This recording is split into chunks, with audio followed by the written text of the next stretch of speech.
Happy Friday, and welcome back to the show.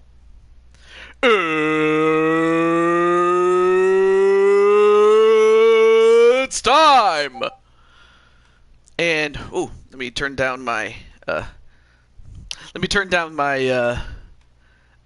my speakers a little bit. I understand that a lot of other people are doing streams. It seems to be the most popular thing to do every Friday night, but hey, sometimes you just have to take what you can get. So I have no issues whatsoever about that. None. Of course, I will be checking in the event that I'm on a show or something, but I'm not going to focus too much on me, but rather this show, so that's what I'm going to do. Alright, so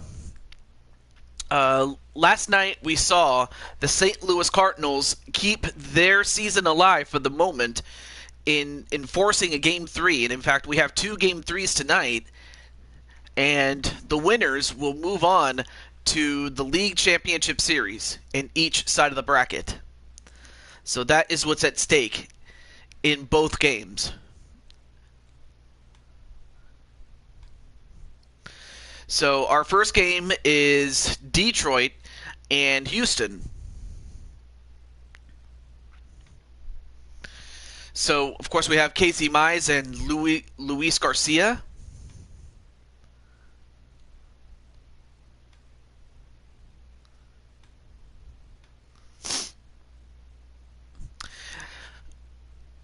And I of course, hey, what's up, MSW? And MSW, I'm happy to say that you're going to be in this next game, my friend. So you actually have a game today, buddy, with the Detroit Lions, or Tigers, excuse me.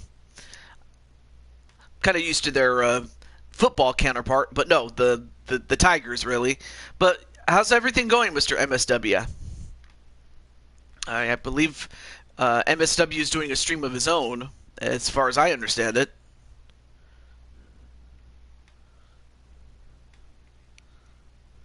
And also hello to TJ2000. I believe you're the other TJ, but it's great to see you, man. It's great to see TJ here.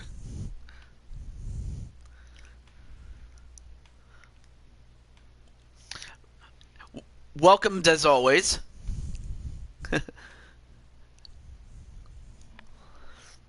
Well, it's nice and cool now than it was a couple of moments ago, so I will say that.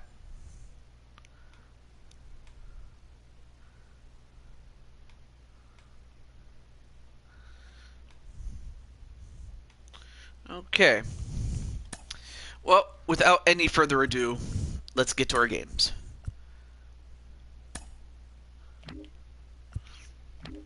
Alright, so we have our one game right here. Houston, Detroit. This is a big one right here. So, of course, I'm on the my character's on the Houston Astros, but I'll get the others as their game is up next. So, let me do that right now. So I have Miles Stanley Ward. I don't have a way to contact James Gamer, but I can get the other guys. Brandon, Cole Weston, and Atticus Black.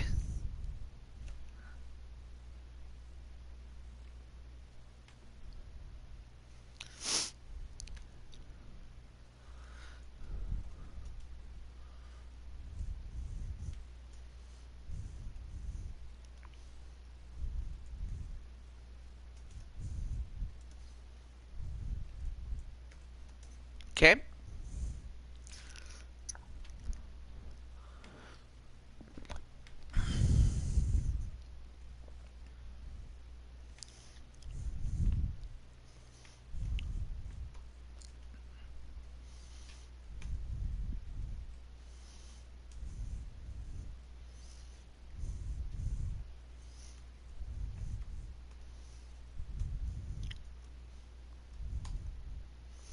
Okay.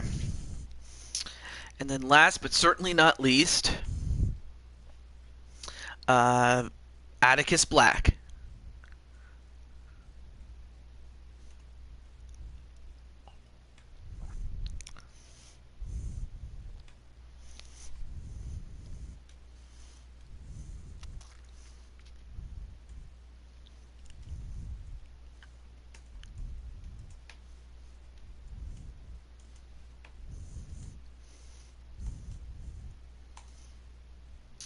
All right, let's get to it. Let's do it. So those are the brackets, but hey, what's up, Chaos Reaper? Atticus Black, if you want to do commentary as I know that you said you wanted to do it, so just let me know and I'll get it set up, my friend. But of course, we have Chaos Reaper, Atticus Black, Miles Stanley Ward, and of course, James Gamer is the closer. And of course, you have the Houston Astros with myself, Brandon Cuevas, and MLB Cole Weston. Your home for postseason baseball. It's And of course, Atticus has had a couple of matches in several other companies, including that mixed tag match on Shifty's show.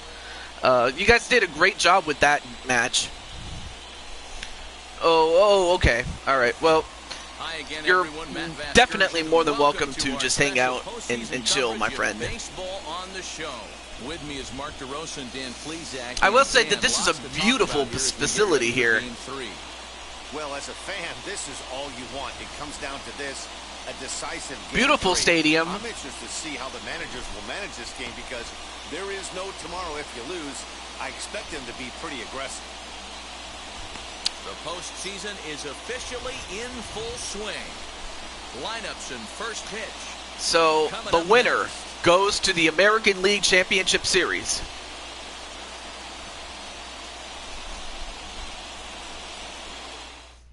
But yeah, I hope you do feel better, Mr. Atticus, or Mr. Black. What's your take on him, Dan? Hey, it's hard to have all 4 of your pitches on, but I think if this guy can have 2 or 3 of his 4 pitches and have command of them, he's going to have a really good game. Now into the box, Badu. And of course, Badu has struggled throughout this series, and we're going to find out if he has any luck against Garcia. Thanks. Well, hey, you know, hey, my pleasure, my friend. And also, hey, what's up, Brandon? Just in time for your game. There you are behind the plate. A wind up. 2-0 now.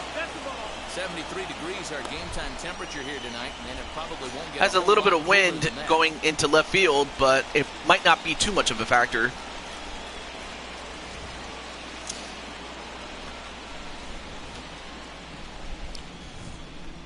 Too tight with that one.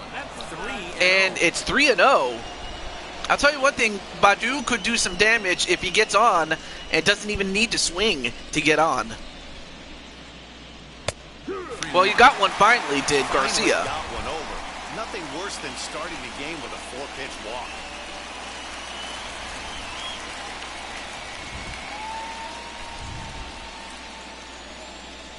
Yeah, keep it up. Oh yeah, for Garcia. Let's see. And he hits it. But Gurriel gets to it, gets it to Garcia, and they get the out at first. 1 down. So a moment now to take a look at the starting lineup for the visiting. So up next it's going to be Jonathan Scope, Chaos Reaper, Miles Stanley Ward, who is hitting 500 in the lineup. Things just happen. Guys in front of him get on. So it's going to be up to Miles Stanley Ward to if he can repeat his performance, and if they can get guys on base, then Detroit has a great opportunity to get the job done. We'll see what happens.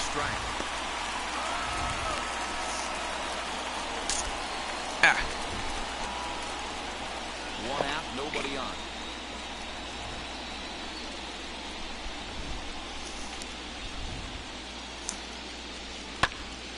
Fouls it off. 0-2.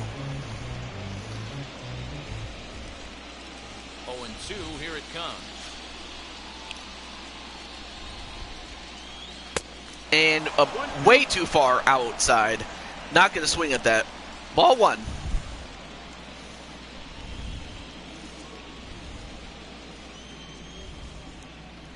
Swing and a miss, and that's going to do it for Really good late bite on that Scope slider right as there. Garcia gets his first strikeout. Just darts at the last minute. Can't even talk. They're so tough to get the bat on, and when you've got that good slider going, it's a great strikeout pitch.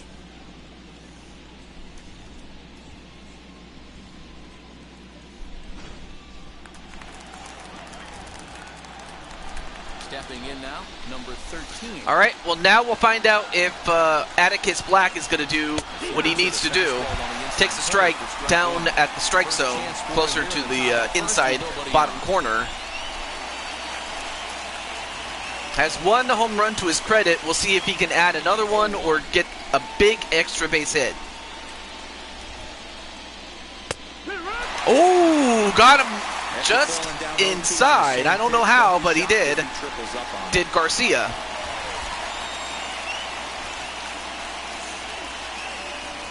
Bases are empty here with 2 men out.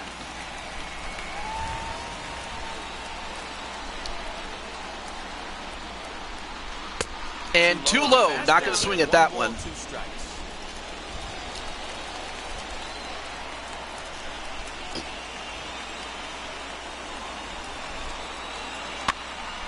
And pops it up. High in the air and drifting out to shallow center. And that's a 1-2-3 inning. And at the end of one half inning, it is still 0-0. For the first time. No score.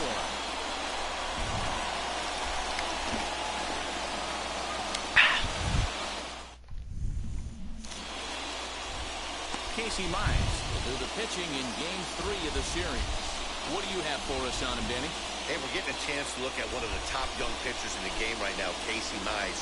Former first-round draft pick out of Auburn University. This guy has a nasty split finger. A lot of people thought coming out of college he had the most advanced off-speed pitches in baseball, and mainly due to that split finger. He'll throw it to righties, he'll throw it to lefties, and by the way, All right, so we start off with Jose Altuve, and now it's going to be up to Casey Mize in order to match what Garcia just did, and that is to make it a 1-2-3 inning.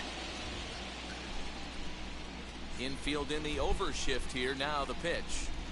Jose Altuve is into So Mize is going to have himself the game of his life if he and the rest of the Detroit Tigers are going to make it to the championship series. Into the windup. Here comes the 0-1.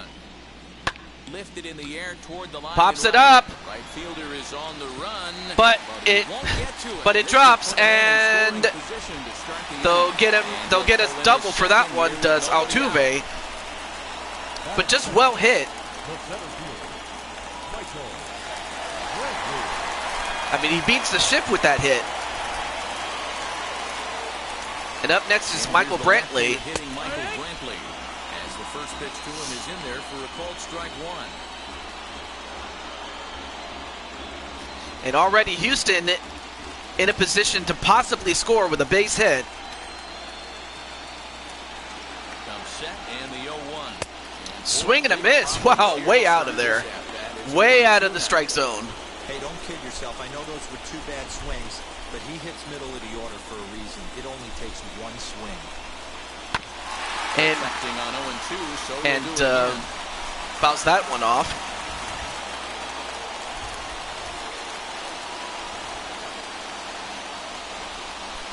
Hit on the ground. And grounds it out, and they get him out at first. 1 down.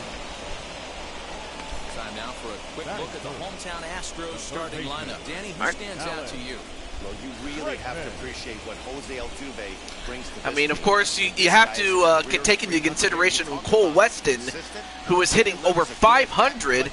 I mean, he had like a 2-run home run and a couple of extra base hits, and he's had that throughout the series.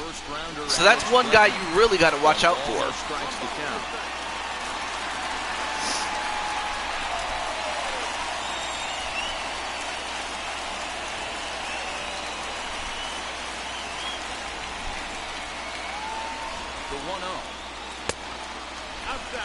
That's a pretty tough spot for him to deal with in the first inning. Runner in scoring position already, and now he's got the three-hitter salivating in a good hitter's Hey, count. what's up, Jamar? Yes. Fouls it off. It just depends on, like, the right hand, like, whether you're going up against a right-hander or a left-hander in this case. That one's down around the knees, taken for a strike. Hey, that's a good sinker right there. That's his bread and butter pitch, and if he's got that going, especially early, it's going to be tough to get some runs off him. And pops it up, but it goes foul. But yeah, great to see you, Jamar. And of course, Jamar is still await. Like, he and the rest of the Brewers are still awaiting the winner of St. Louis, Atlanta, and we'll see that game later on tonight. But as far as the Yankees are concerned, they're still waiting for the winner of this game. The New York Yankees waiting for the winner in the ALCS. Now at the plate here is Yordan Alvarez. First opportunity for him here with the leadoff man still standing at second. 2 gone now.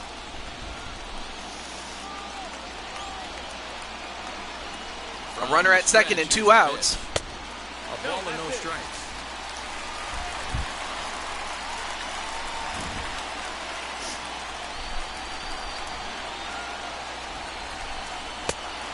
Ooh. And of course, Casey Mize having a little bit of trouble locating his pitches, and he's going to have to tighten it up, or else, you know, it's going to be a long night for Detroit. I will say that.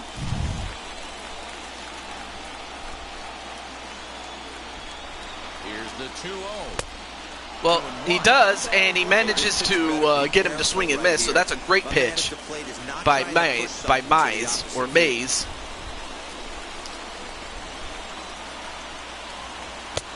Too high. And it's 3-1. You would think in this situation, maybe with a base open, he'd just pitch around him and put him on first. But not with the guy in the on-deck circle. He's going to attack this hitter. Ready with the 3-1. Bounces to the left side. Bounces it, and they get the out at first thanks to the third baseman, and that's going to do it. And at the end of 1 inning, it is 0-0.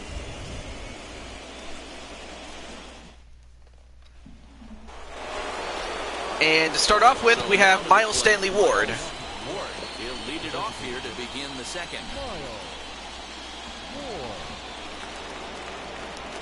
First pitch of the AB on its way. And he'll try to crowd him there to start the at-bat. It's 1-0. And last game he was 1 for 2 with 2 walks and a double. Count even now with 1-1. Fouls it off, 1-1. But yeah, how do you feel about being the designated hitter, Brandon Simon? Not going to swing at that one, way outside. 2-1.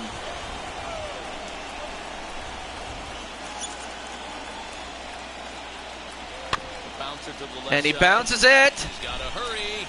Throw is in time. And they got him. Bang, bang, play.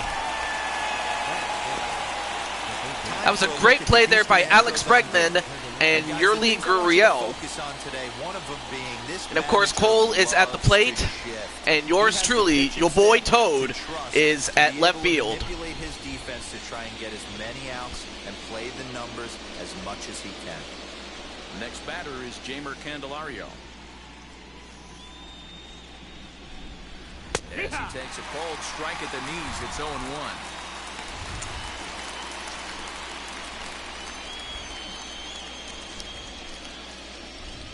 I mean, beat's not my best position in catching, that's for sure. I mean, at least, wait, one thing I know is that you can hit. Although he hits it right to the second, or not the second, the shortstop, but he hit it right into the shift. Kind of a bad break there for work on keeping this top of the second alive. I forgot his name already. Hey, what's up, Joe Kirby? Infield shifted well to the right. Here's the first pitch. Fouls it off. But yeah, great to see you, Joe. The windup and the 0-1.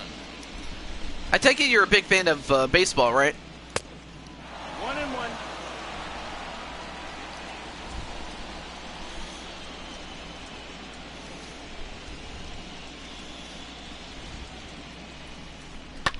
And he fouls this one off. Well, if nothing else, for Robbie Grossman, it would be to his benefit to try to drive up the pitch count against Garcia. Waved out and missed But to the third not out. if you swing and miss Much of with a chance pitches of like getting that. one, and the inning is over. 3 up, 3 down for Detroit.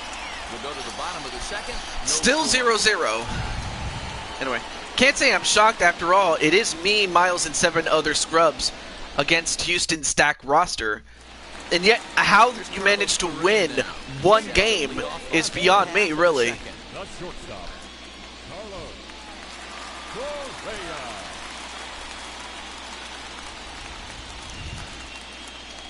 But, of course, upsets have happened. I mean, we saw what happened with Milwaukee upsetting the Now the first pitch. the 2020 And that's in there for strike one. World Series champions in the Los Angeles Dodgers. I mean, we saw that happen, Now a and of course, fastball off the not to say plate. that Ball and a strike. I didn't think that Milwaukee had a chance. I just thought that, you know, LA was going to be a tough out, but they weren't as up to snub as we thought, as I thought that they would be. Yeah, Dan, Earl's got a great track record in this sport. He's pretty consistent, and overall, he's been a fair I mean, if this still is a tied 0-0 game by the time we get to the 9th, I'll be shocked. Right now, Correa trying to up the pitch count for Mize. High in the And he air pops down it the up, field line. but he hits it right to Number 13 Atticus. is there, and he One makes the down. catch for the out. That is good. Time for a look at And of course, Atticus Black, the Chaos Reaper, is a right fielder. And a guy you can't see is Miles Stanley Ward, who is the designated hitter. And also, hello to Brian Happy Meal Hernsberger. At the plate now, number 36. As he looks at a The fastball Dodgers that's choking in there for against a strike team one. they should beat in the playoffs is a very Dodgers thing to do. That may be true, but they don't choke as they probably don't choke as much as, say, well,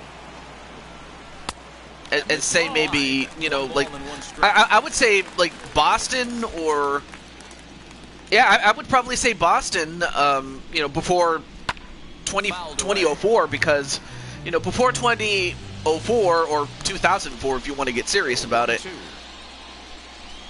I mean, the Red Sox were known for choking. I mean, you could also throw in other teams, but I think really Boston was the model of choking before they finally got their act together, and, well, I can't say they're chokers anymore. Shot weakly to the left.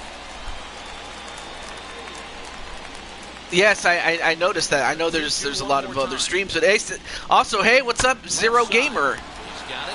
Although I hit it right to the third baseman, and they get me out at first. 2 down. And of course, James Gamer is I should mention to you, my friend, that you are a closing pitcher for the Detroit Tigers. So if the Tigers have a lead by the time we get to the bottom of the 9th, that's when they'll call for you. And hits it right to the shortstop, and they get him out at first. And that's the end of 2 innings, and at the end of 2, it is still 0-0. But yeah, I mean, sure, the Dodgers have had their choking before, but they're not really the model of choking, if I'm being honest with you.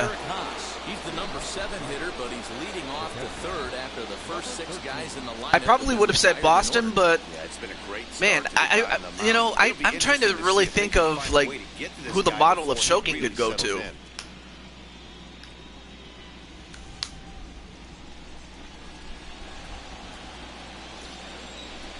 now a pitch on the way. Although, actually, no. If I had to pick one, it would probably be the Well, thing I this was going to pitcher's call not them. I working was going to say the Cleveland Indians, but now they're the Cleveland Guardians. But they haven't won a championship since 1940, and in fact, they now own the longest drought. You know, ever since the Cubs won it all in 2016. And he hits this, but it is foul. So yeah, I would probably go with Cleveland to be the model of choking if I had to be honest with you. But Dodgers are not that far off. 1-2 to the Tigers catcher. So I'll give you that one. Hey, the fish ain't biting there on that 0-2 breaking ball, but you got to be careful because this pitcher might throw him another one.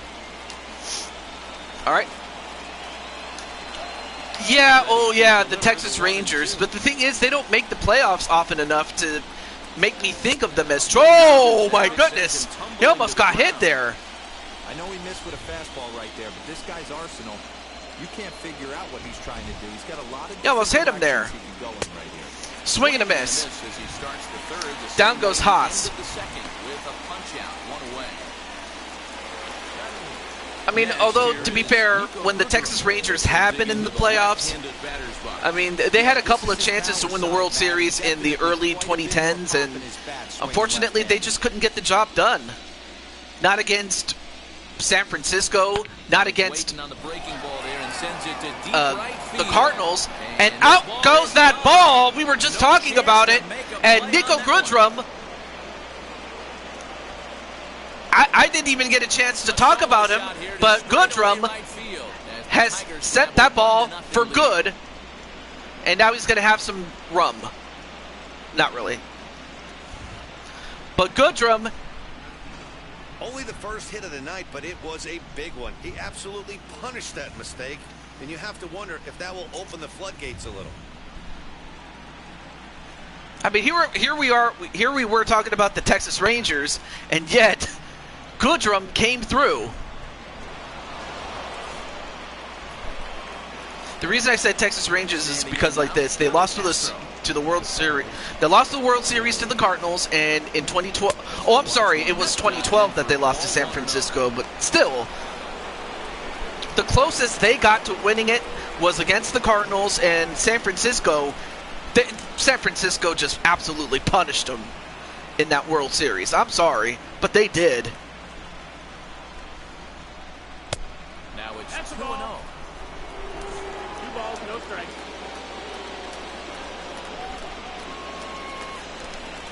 And don't get me wrong, I mean, the fact that they made 2 straight World Series is nothing short of incredible.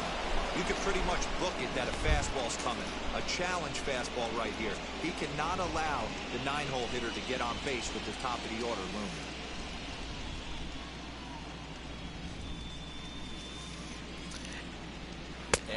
And Willie Castro gets a walk thanks to Garcia. And now Dusty Baker absolutely not... I have to say, he's not too happy with Garcia. And Garcia is definitely not happy with himself. And how could he not be? He was doing pretty well until he got, you know, smoked with that one ball that got sent over the fence. But then he gives up a walk to Willie Castro, of all people. And now it's up to... Akil Baddoo. Hey, this is a left-handed hitter that can fly down the line. Yeah, but at least for the Royals, they actually won one of those 2. But unfortunately, well, actually, the Royals were another team that was considered snake-bitten a couple of times. But of course, the fact that they won that 2015 one, that kind of salvaged it quite a bit because, you know, before then, they only won 1 World Series, so... But it was nothing short of incredible that the run that those 2 teams made, the Royals did, in 2014, going all the way from the wild card game to the World Series. Again, incredible. And then they would come back and win it all the next year. So... And Baddoo with a big hit! And, well, runner at third is not going to go for it, and for good reason. Too many pitches a day, and in the big leagues, middle cut. And it would have happened a lot earlier had it not been for the, for the Giants in 2010, and then before that, the Cardinals in 2006. Like, had it not been for those teams, you probably would have saw it happen when you were, like, much little. When you were just a little guy. Here's Jonathan Scope now. And that misses ball one. If not a teenager by then, I have to imagine when teenage Atticus was watching the show.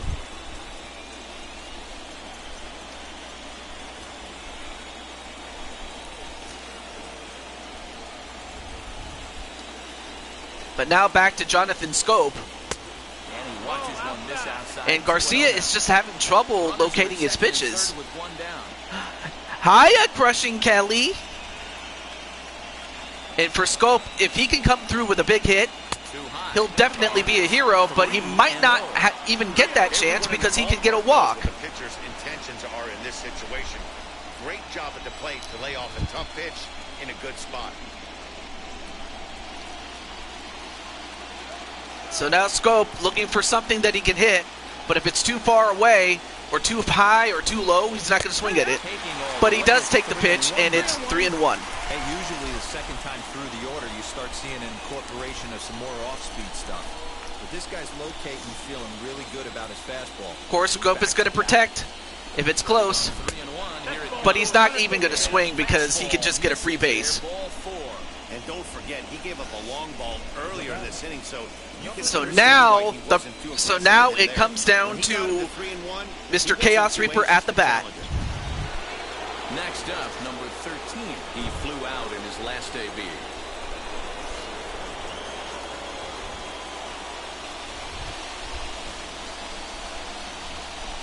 From the stretch.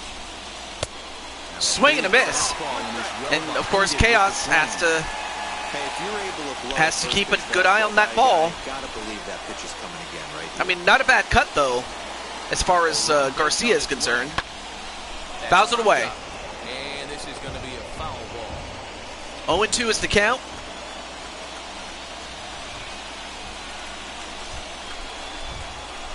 Working for the punch out and the offer. And he, well, just a bit inside, just a little bit more to the right, at least from my perspective. A little bit more to the pitcher's right or more closer to the middle of the plate, and that probably would have been a punch out. 1-2.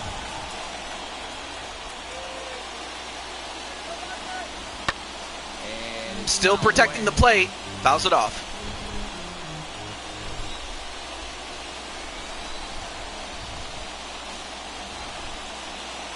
Again, a 1-2. Fouls it off. Bases are loaded with only one out.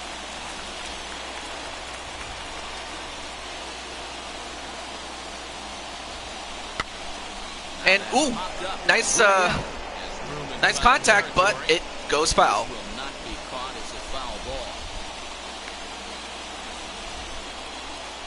Now another 1-2. And he hits it down. Oh, loses control of the ball. Well, they get the out at first, so Chaos goes out, but he manages to get a run across and gets a sacrifice instead. Hey, what's up, Rock? Or what's going on, Rockhawk64? And, well, Rock, I didn't want to have to. Well, I was hoping. Well, anyway, great to see you, my friend. But last night, St. Louis won. And, of course, the player of the game last night was you, my friend, with 2 home runs, a double, 3 hits, 2 RBIs, and 3 runs scored. So you were the MVP of your game last time, though. Oh, okay, so you did. Okay. All right. So that means you do have a Game 3 tonight after this one.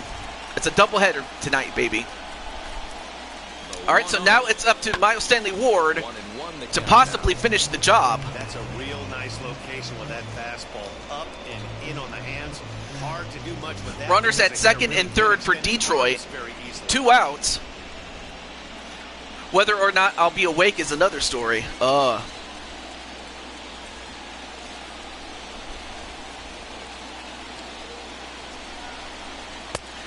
too high. Around the eyes, 2-1.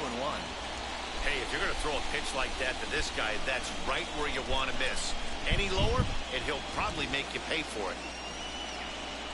2-1 is the count. Swinging a ball Fouls it off. around. Even count at 2.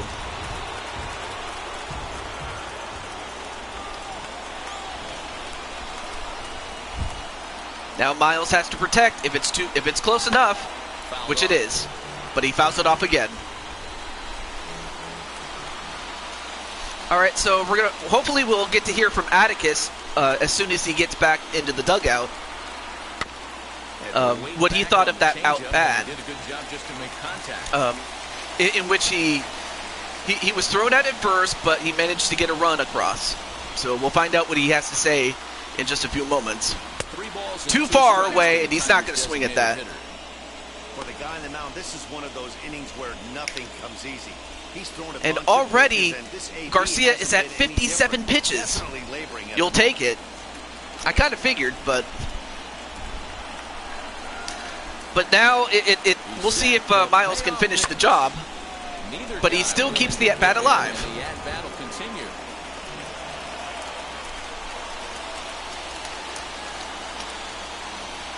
Here's the payoff pitch. And too far out, and Miles Stanley Ward will take a free base.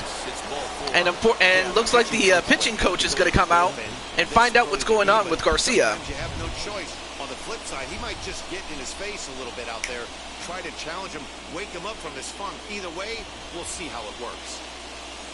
All right, we'll see what happens here. But now it comes down to Candelario. Here is Jamer Candelario, one of the bigger spots in the ball game so far. And unfortunately, he is hitless throughout this whole series. But if somehow he can come up with a hit or even just get a walk, he'll do just fine. A check swing, but not going to matter. He got caught in the strike zone. Inning, and his pitch count is above 60. That's not being too efficient with your pitches.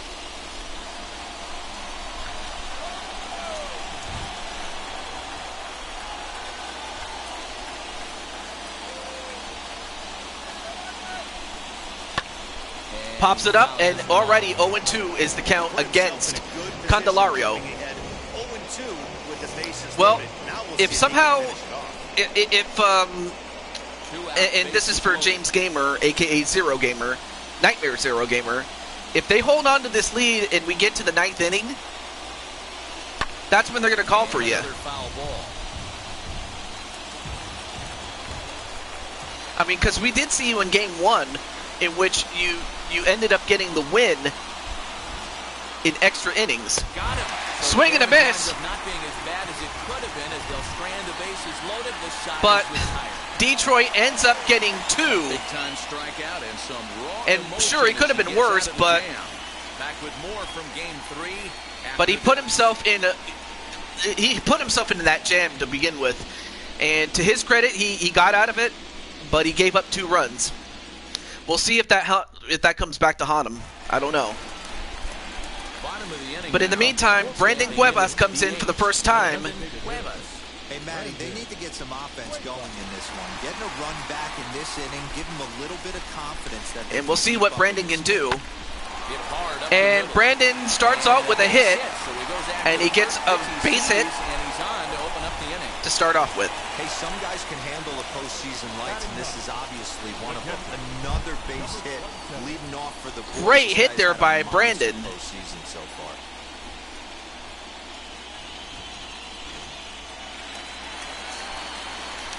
Oh, but now you have to watch out for this guy, Cole Weston.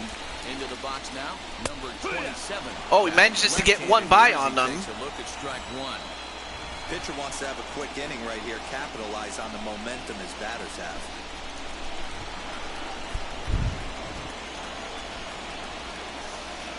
Of course, he has to be very careful not to give him something he can hit. And he misses with it 1-1. Kind of he was probably hoping that Weston would just chase anything, but obviously Cole is not that daft. I mean, he knows what he has to do. But anyway, how's everything going in Zero Gamer Land, if I may ask? 1-1, here it is. Ooh, got him on the bottom outside corner of that strike zone. So 1-2. So now Cole has to protect if it's close enough.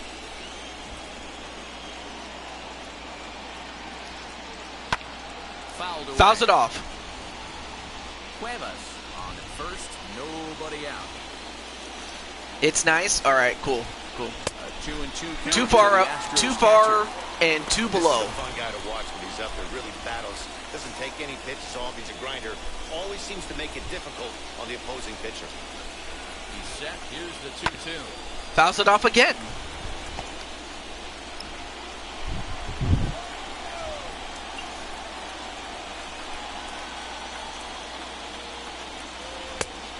Ooh, too far away. Defense has got to be on their toes right here. 3-2 count. Runner on first has got some serious wheels. You know he's probably being put in motion. Full count. Locked in a good battle. Here comes another one. You got the stand backpack? Well, I hope you got the season pass, which is what I got when I first got the game. Now this He hits is it, not all that hard but at the he second. hits it right to the second baseman, and they'll get the out at first. And the runner, Brandon Cuevas, advances to second. One down. Next up for the Stros. If anything, they probably would prefer that over giving up a home run, but they still have to watch out for this guy. I mean, he already hit a double against Mays early in at the first at-bat of this game. So that's what Mize has to worry about, or Mays, whatever you want to call him. Ready to deliver. Here comes the first pitch. Oh, and In the dirt. And in the Over dirt. to third. And he's gonna make it up to And third. Brandon He manages to make it to advances on the wild third pitch. on a wild pitch, so now the Astros can just get a base hit in any way, shape, or form. You have to be sure you can make it. He was there, and now he's only 90 feet away.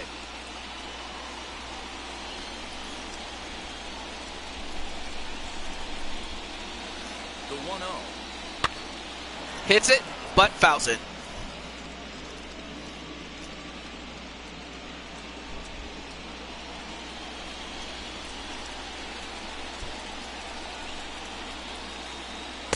Swing and a miss. Ooh, good cut there.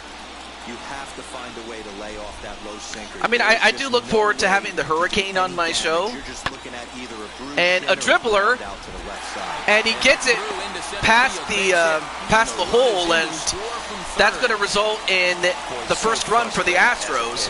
And Brandon is the man that scores the first run. The ball wasn't hit very hard, Dero, but from a hitter's perspective, you'll take it any way you can get it. Yeah, in today's day and age where everyone's looking to go deep and can go deep, not many guys have a legitimate two-strike approach.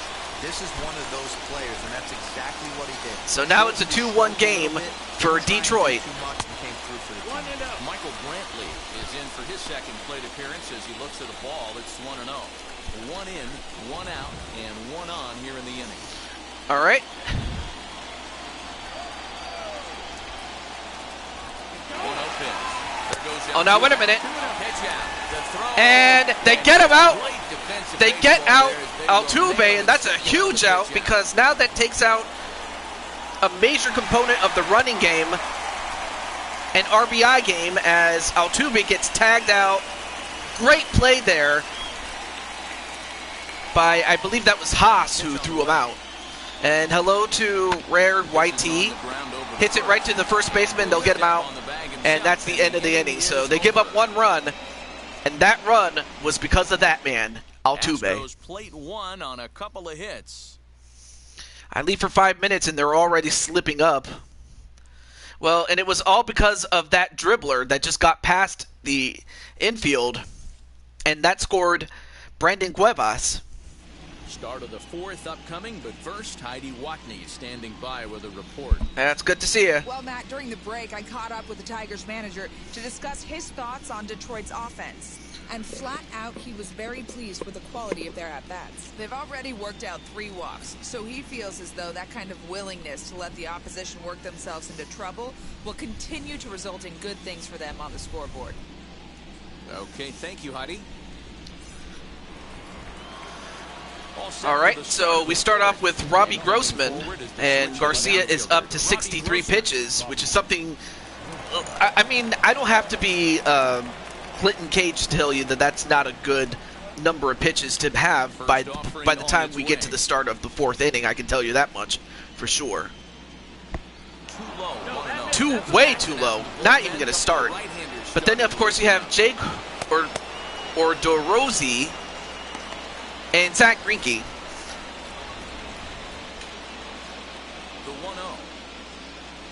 Wesley is my tag team partner, so I put myself as MSK.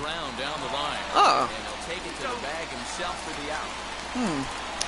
You know what? James Gamer, you said you wanted to lead a faction. I think you just gave me an idea. Dude, you just gave me an idea. But in the meantime, back to Haas, who was the guy that threw out Altuve in the last half inning that we had. That's ball 1. 4th inning of a 2-1 ball game. Yes, I have MLB The Show 21, of course. And fouls it off. I know that fastball registered at about 92, 93, but I guarantee you it looked about 4 to 5 miles an hour. Yes, I have an idea. For this offensive player, after coming off a curveball, the old push the throttle and pull it is being used. 2-1 to count.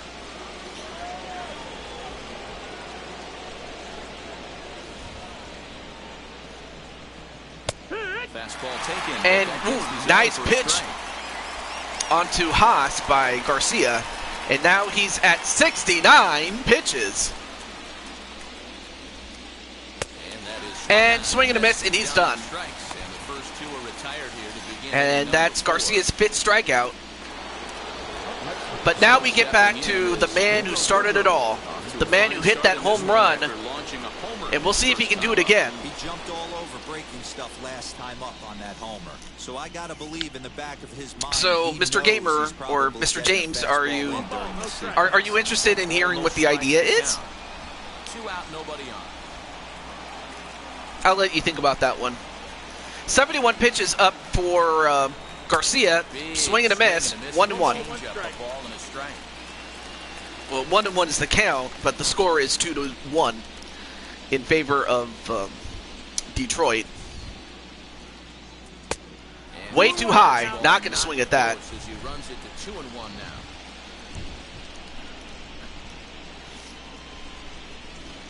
Okay. I thought about. Oh, well, the idea I had was for Zero Gamer, but I'll tell you still. So I didn't know that you were a fan of MSK. What does? Before I even go any further, what does MSK stand for? Let me look. Let me take a look here. If he can locate it, it's nearly impossible to hit. Ooh, good shot there, but foul.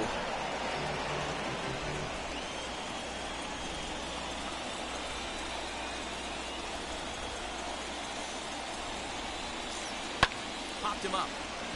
And pops it up. Number 27. Doesn't really say what MSK stood for. Down in order go the Tigers, as they're unable to add to their 2-1 lead. But it just sounds pretty cool. But yeah, as far as MSK, I've decided since Wes Lee is going to be by himself and Nash Carter got the axe, I thought, why not make an MSK a stable, and that you get to be the leader of it. Nightmare Zero Gamer, James Gamer, whatever you wish to be called. But he said they've done a great job of forcing the pitch count up. So yeah, MSK would be a faction, really. Like, it would have Wesley, because you have to have at least one original member. Then it would have you and 3 other guys. Set to lead us off in the home half of the 4th inning. Third baseman, Alex. And in fact, I'll even make that official.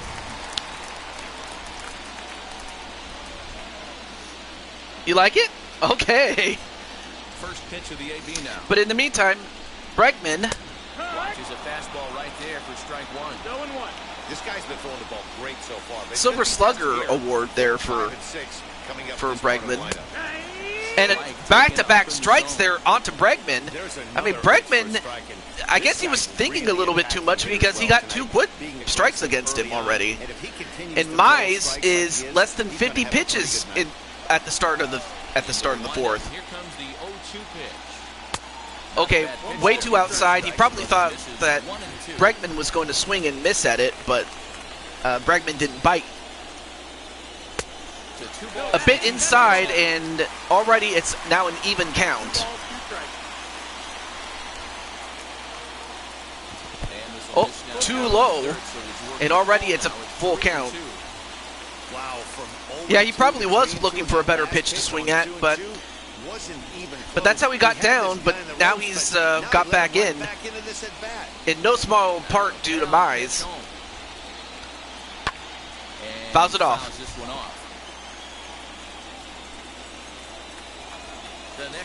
Jonathan Islas and MSK. And he hits this, but it drops, and that's going to be a single. I mean, Bregman was able to get Mize to work it out. So great at-bat there for Mize. Or against Mize, I should say, by Bregman. Ooh. So a man on at first and no outs. That'll bring up Yordan Alvarez. She'll take a look at his strike right down the middle. It's 0-1. He's 0 for 1 thus far.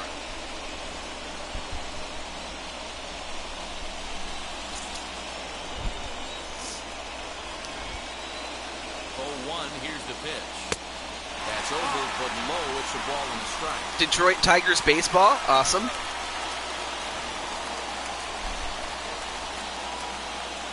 There goes Bregman off of first. And, oh, well, Bregman was trying to steal a bag, but it got fouled, so he has to go back to first base. 1-2 is the count now.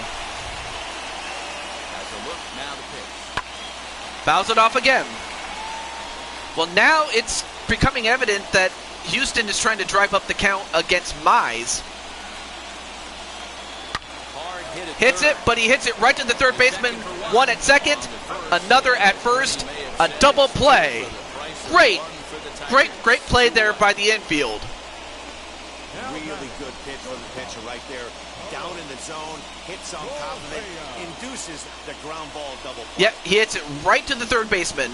They get him at second, and then they get the second at first. Great play.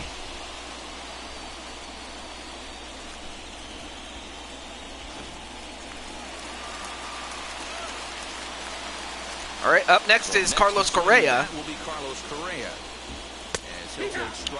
So, Mr. Rare, are you saying you want to be in this series?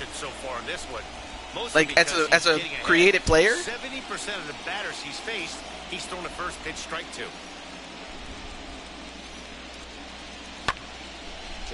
Anyway, makes contact but goes foul. 0-2.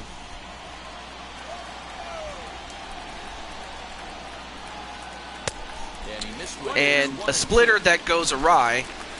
1-2.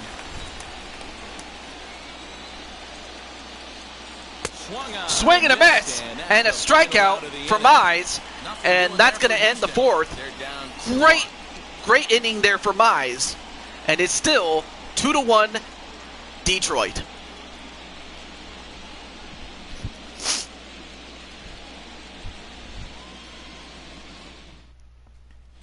Zach Greinke, a 6'2" right-hander. And of course, Zach Greinke, who, of course, I know mostly about him for the fact that he has his own YouTube series. So if you go to Zach Greinke on YouTube, you'll find an interesting perspective by him. Here's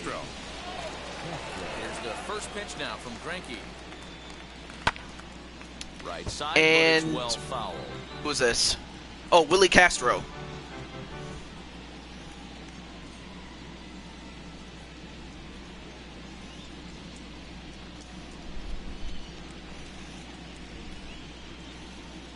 I mean, the crowd has gotten quiet. Fouls it off again. I mean, they took out I mean, they took out Garcia, and a swing and a miss, and Greinke, I mean, great set of pitches there. I mean, if Greinke can stay dialed up, then Astros are going to be in this. It's very hard for him to adjust and put the bat on the ball. He made that strikeout look real easy. And now back at the top of the lineup with Akil Baddoo. Not going to swing at that, though. It's ball one. He's working on a 1-for-2 game so far.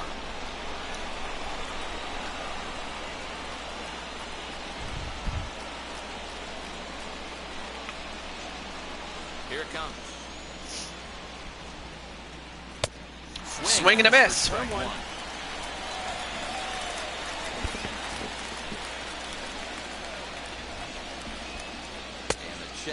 And oh, he got him. He got him on the corner, the bottom inside corner of the strike zone. So now it's 1-2. Fouls it off. Fifth inning, 2-1 our score.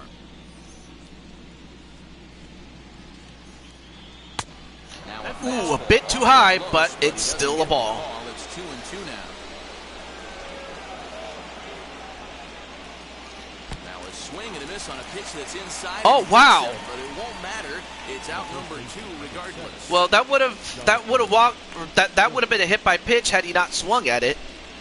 But he did swing at it, so it was considered a strikeout. So he's gone. 2 down. Stepping in now, Jonathan Scope. And Scope. Toward left center field. And oh, he couldn't catch that. It dropped. And Scope gets himself to second base.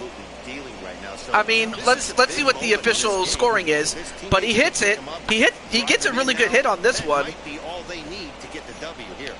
And he almost caught it.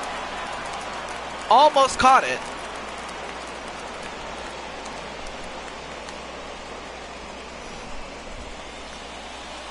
Well, okay, so they didn't say if that was a hit or if that was an error.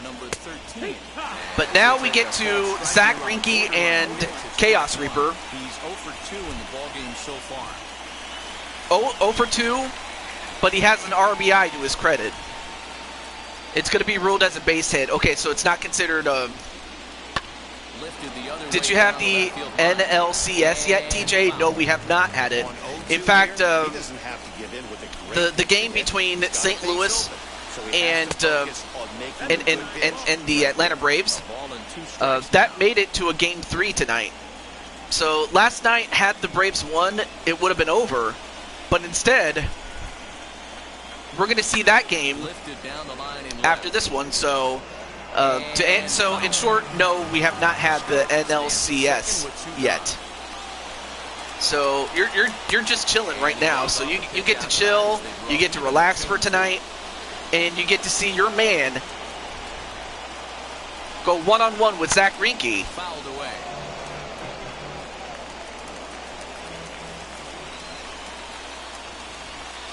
So yeah, the next game will determine who the Brewers will face in the NLCS. It's either going to be the Cardinals or it will be the Atlanta Braves. I almost called them the Milwaukee Braves, but that would have been incorrect.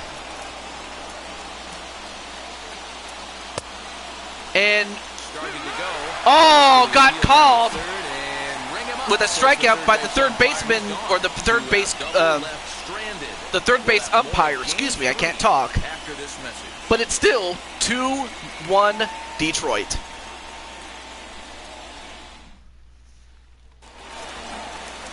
Now to the plate, number 36 comes into this at bat 0 for 1 in the ballgame. The left fielder, number 36. And now the first pitch. So there you see me. So let's see how I do against Mize the second time around.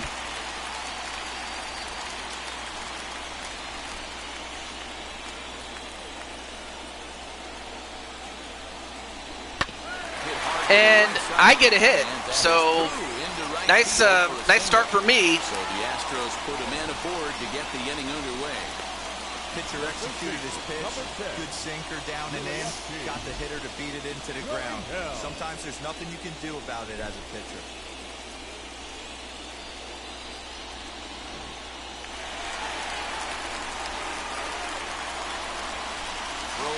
And then, ooh, almost got caught there.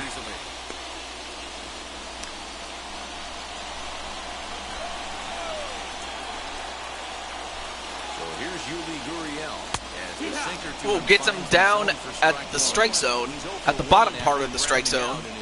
0-1.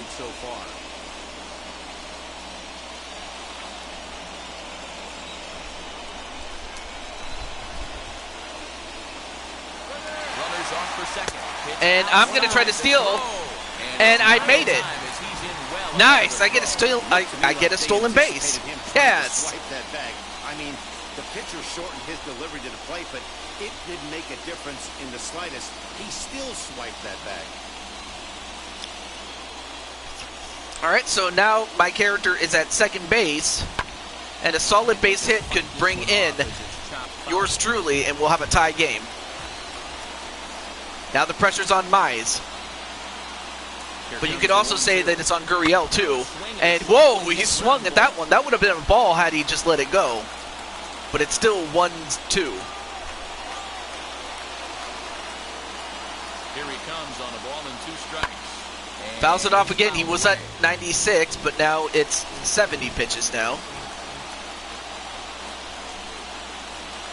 The next 1-2 pitch. And he bounces it. And they get the out at first, but yours truly makes it to third. But up next is Brandon, who already has a single and has scored the 1 run that Houston has right now. So let's see if Brandon can get the job done.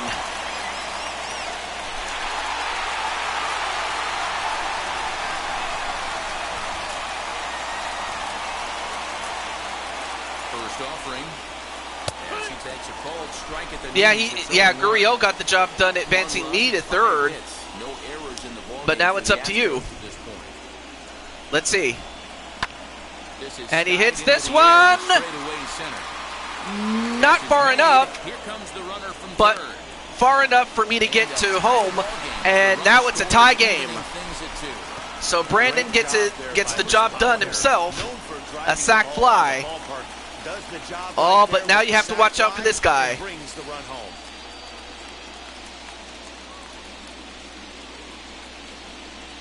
Now here's the first offering.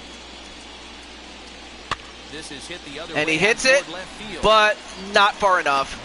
That's the end of the 5th, but that's going to, but not before giving up 1 run to tie the game at 2-2. No errors and no one left. 5 innings complete, and we are tied 2-2.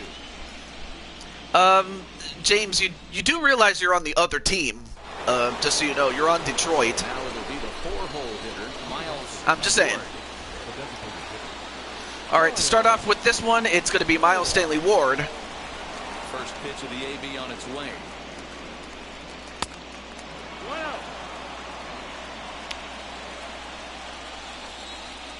The 1-0 home. Misses for And a high pitch, then a low pitch, both balls.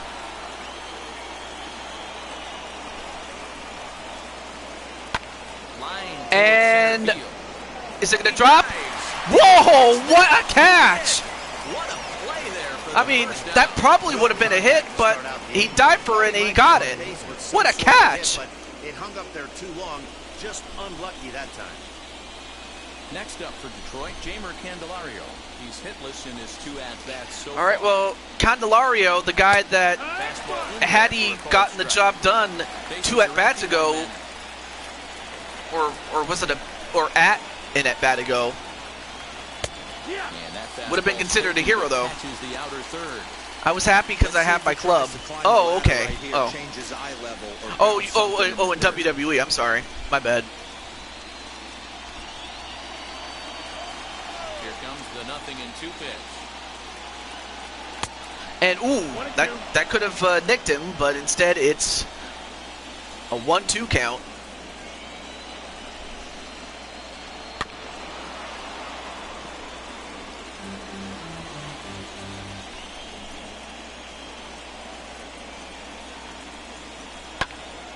And Candelario, is it going to stay up? It's fair! And Candelario finally gets himself a hit. I mean, he was hitless up until that point, but Candelario finally gets himself a hit. Now we'll see if Grossman can do the same. Too far out, one ball.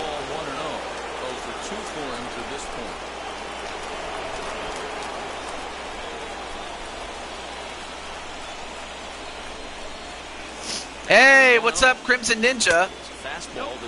So your team is going to have its Game 3, and the winner advances to the National League Championship Series to face off against Crushing Kelly and the rest of the Brewers. And another hit as Grossman comes through.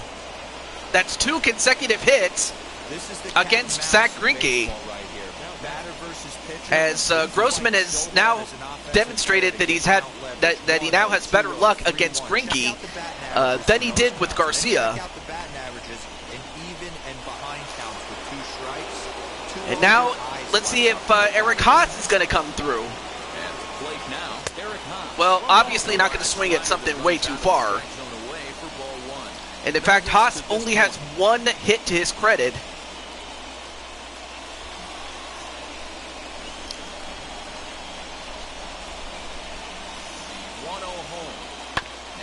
And he hits it right to the first baseman. 1 and 2, and that's a double play. That'll end it. Oh man! A bit to the right, or quite a bit to the left, and that probably would have been a base hit. But instead, it is still tied 2-2.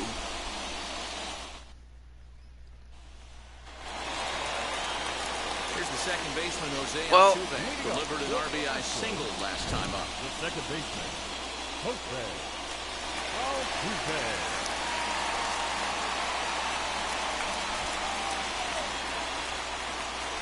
I take it you want to be a fielder at some point, because usually pitchers don't do that. Usually, not always. First pitch of the AB on its way. And Mays is still in there. I'm amazed that Mays is still in there. That he's at 75 pitches. It's the 6th inning. And while he's given up 2 runs, he's still in there.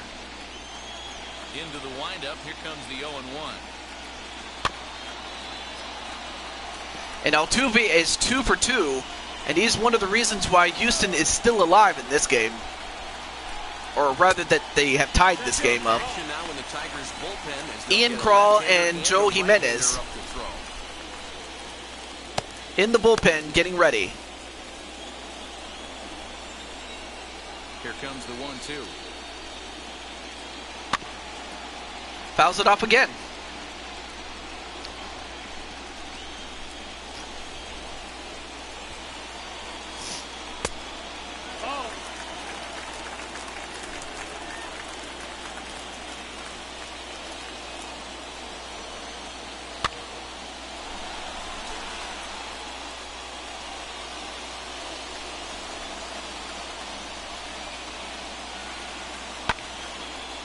And Altuve now starting to continue where he left off at the previous at-bat, and that's try to drive up the pitch count of Mays. And he hits this, but not far enough, and great catch there by the Chaos Reaper, Atticus Black. 1 down. 1 away for the Astros here in the 6th, and that brings in the left-handed hitting outfielder, Michael Brantley. Now here's the first offering. Too much dip on the sinker, laid off for a ball. Hits are even right now at 5 aside. Line to the right side. And oh, foul! Oh my goodness! A few more inches to the left, and that would have been a fair ball.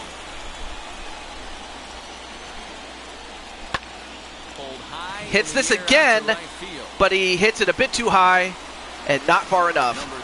2 down and 2 consecutive outs for Atticus Black. And that'll bring up Alex Bregman. A hit in 2 tries for him so far.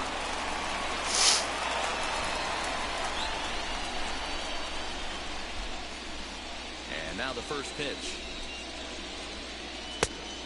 Ball. 1-0. Now the 1-0. Grounded to short. And he hits it to the shortstop. And they get him out at first. And that's a 1-2-3 inning. Great performance there by Mays just to keep it going. Great play there by Nico Goodrum. Oh, what? Oh, you meant to say hello. Hey, what's up, Blade Charge?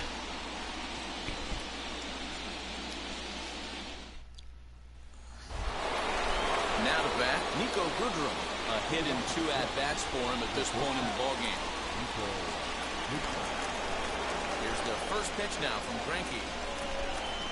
Up and away to start the inning. It's 1-0. Atticus Schmaticus. Oh, 2 consecutive balls by St. Greinke onto Nico Goodrum, who already has a home run.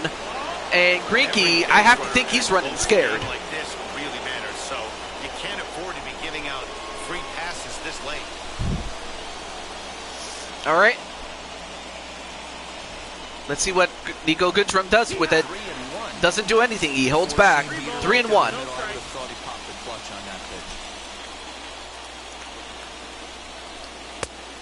And another one. Now he's got to protect. Hey, excellent job to get yourself back in this count after throwing 3 consecutive balls. You got a chance to get an out right here. Full count. Now the 3-2 pitch. But not close enough. And Goodrum gets himself a free bag. Walk the leadoff hitter. Got to focus on getting that ground ball now. Next for the Tigers, Willie Castro.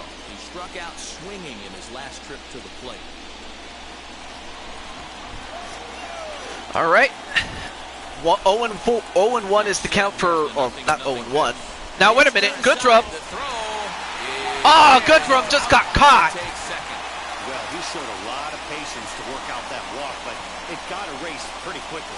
Always hate to give outs away on the base pass, especially when you've gotten on base. I mean, great play there by Cole to gun him down. But now it's back to square one at 1 out now. 2 runs, 5 hits, and no errors in the ballgame for the Tigers. Count is 1-2 now. Into the windup and the pitch. And, ooh, too low. Even count at 2-2. And, yeah, way too low. So he's working full now at 3-2. It's a fine line from working down in the zone on 2-2 and bouncing one in there that basically stands no chance at getting swung at. Right there, he basically spiked that one right into the dirt, and now he has to find the zone on a 3-2 pitch. And nice hit there.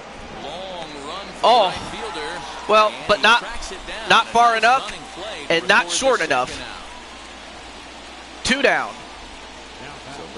Now we're back to Akil Badu, and so far he only has 1 hit, and that's that double. First pitch on its way. Swing and a miss. Swung on and missed.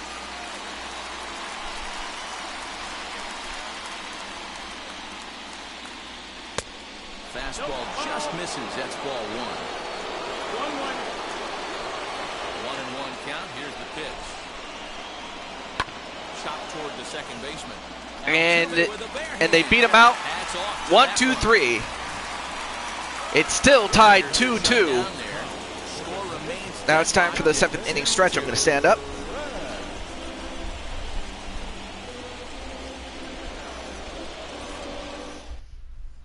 Number 63 enters from the bullpen to do the pitching. All right, so coming in is Ian Krall, and we'll find out if he is up to the task of going from this point onward and keeping it a tie game.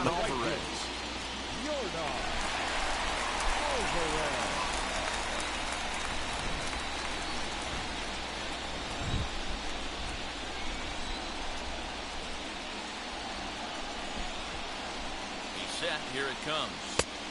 First pitch of the inning misses here to the cleanup man. It's 1-0. Bobby Cox always used to say, I'm going to put you in positions to be successful. Well, against the modern-day bullpen, easier said than done. So anyway, These hey, guys are Blade. throwing flames from Swing and a miss. Not sure where you would swing at that, though. Hey, that was a nasty pitch right there. Ton of rotation on that ball. You could almost see the red dot from up here. Nasty depth. And, ooh, a bit too... Yep. Just a bit outside.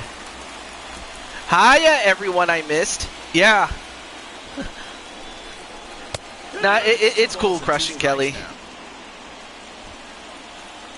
KK, as some people call her.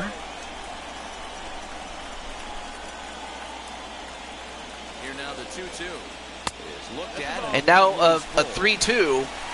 Carlos Correa waits on deck. So we'll find out how Alvarez is going to do this time that he's facing off against Ian Krall. Now the 3-2 pitch. Swing and a miss. Missed. He got him on strike. One down. Talk about blowing it by a guy. Geez, I mean, that fastball was way behind him when the swing came through the zone. I have to think he was looking for something off speed, and he just couldn't pull the trigger on that fastball.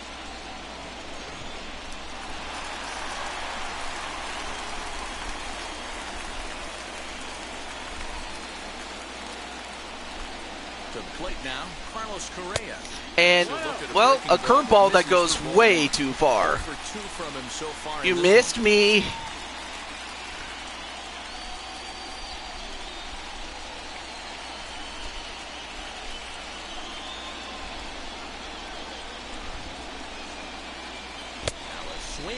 Whoa, swing and a miss. Very ugly swing there by Correa. It's 1-1. One out, nobody on.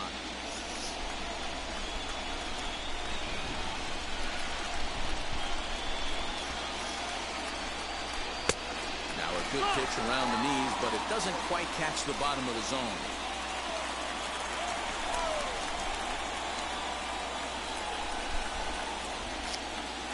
The 2-1. Taken for strike two.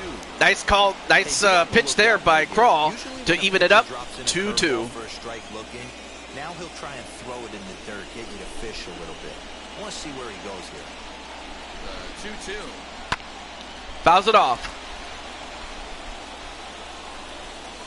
I mean, with a game like this, one run could be the difference, especially at this point. And he got him on the upper outside corner.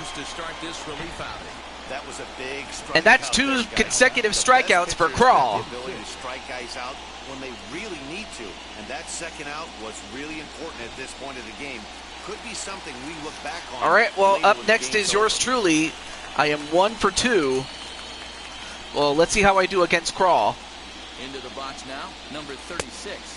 As he'll take a look at a curveball that misses wide for ball 1. 1 for 2 in the ball game thus far.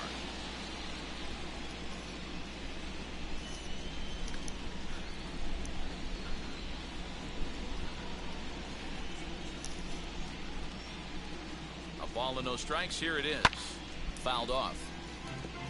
All right, so 1-1.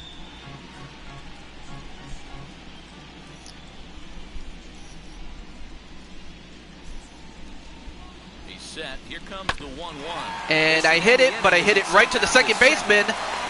Bobbles it a little bit, but they still get me out anyway. And at the end of 7, it is still 2-2. 2-2.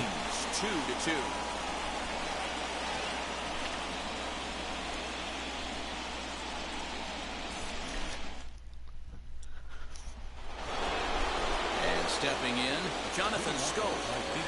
All right, so it is official. He did get himself a double from the last at-bat that he had. A bit too inside, not going to swing at it. 1-0. 1-0 home. Too low.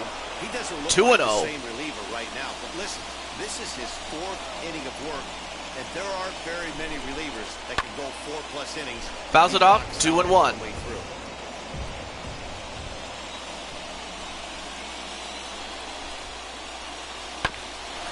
And he hits it, but he hits it right to the second baseman, and they get him out. 1 down. Snuggles Crimson. Sorry, bro. Well, now here's Chaos Reaper, who does have an RBI, but has yet to get a hit. And if you're the Tigers, you definitely want this man to produce. Ooh, good hit. Good solid contact, but foul. 0-1. The pitch. And fouls it off. And it goes into the dugout. So now it's 0-2 already. Too high. Not going to swing at that one. Hey, textbook waste pitch right there. Does he go elevated fastball again or something slow below the zone? Oh, got him on the lower outside corner. Does Greinke. A 4th strikeout for Greinke. Sometimes we see great hitters have their calls go their way on close pitches, but not this time. I think that was actually a good take, but on 2 strikes, anything that close can go either way. So now to the plate, Miles Ward. Anyway, swing and a miss, and of course Miles Stanley Ward is also hitless with a walk, however. Into the wind, the 0-1. A bit too inside, 1-1. That time, but it's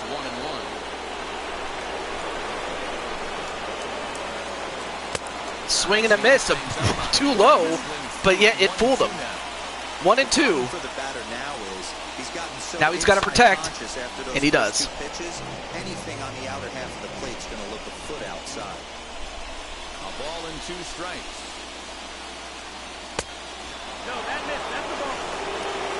Atticus got caught sleeping at the plate. Probably did. Oh, swing and a miss. They'll have to throw him out to get him out, and they do. 1-2-3 inning. 3 up, 3 down for Detroit. And this game is still tied at 2-2.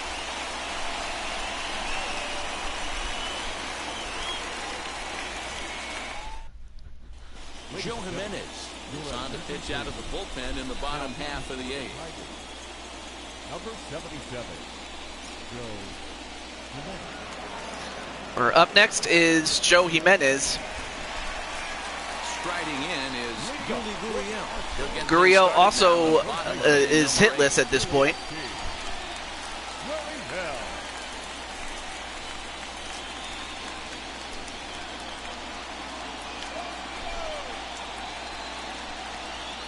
From the stretch, here's the pitch. That's the ball. And it looks like a right-hander's got enough to throw in the Tiger. And we have Brian Garcia. No relation to Ryan Garcia. Or I'm sorry, Danny Garcia. Sorry, I'm getting my Garcias mixed up. And he hits it, but it goes foul. 1-1. But yeah, no relation to Danny Garcia. Swing and a miss. 1-2. It's not easy to get your barrel to a pitch that high. That can be an effective location as long as he keeps it above the letters. So 1-2. Oh, 2 inside. Not going to swing at that one.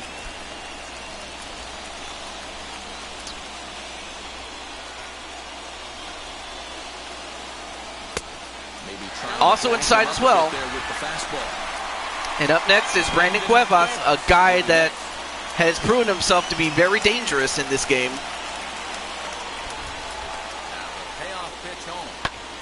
Fouls it off.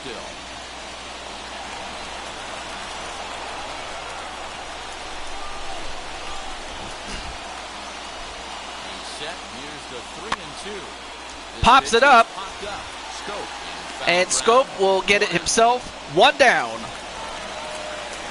Driving forward now is the DH, Brandon Cuevas. Notched an RBI on the sac fly in his previous turn at the plate. And of course, Brandon is 1 for 1. Ready to deal. Here comes the first pitch. And takes a strike immediately by Jimenez.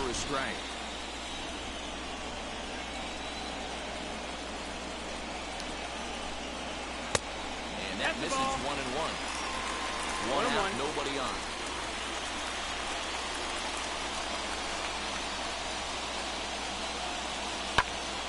And he hits this one, but not far enough. 2 down. He'll put it away without much problem for the second out. But now, this guy's the wild card because right now, he's 0 for 2, but he's always a threat to hit. Set and the pitch. And lays off there. Lays it off and gets a low ball.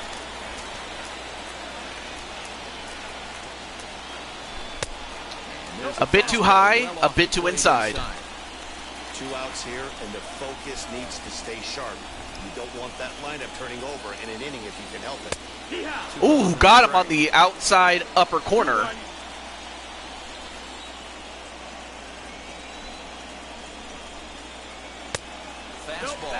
Just a bit outside. Pinching him a bit here. It's 3-1. Jose Altuve would be next. I mean, certainly a walk to Cole West doesn't kill you, but he does swing and miss though. So now it's a 3-2 count. Hey, there was great arm action on that 3-1 changeup right here. He's got this guy thinking. And he hits it, but manages just to get a single. So that's his first hit. It's a grinder, AB. 3-2 changeup, and he's able to stay back and drive it for a base. Not as bad as it could have been, but they would have definitely wanted to get him out.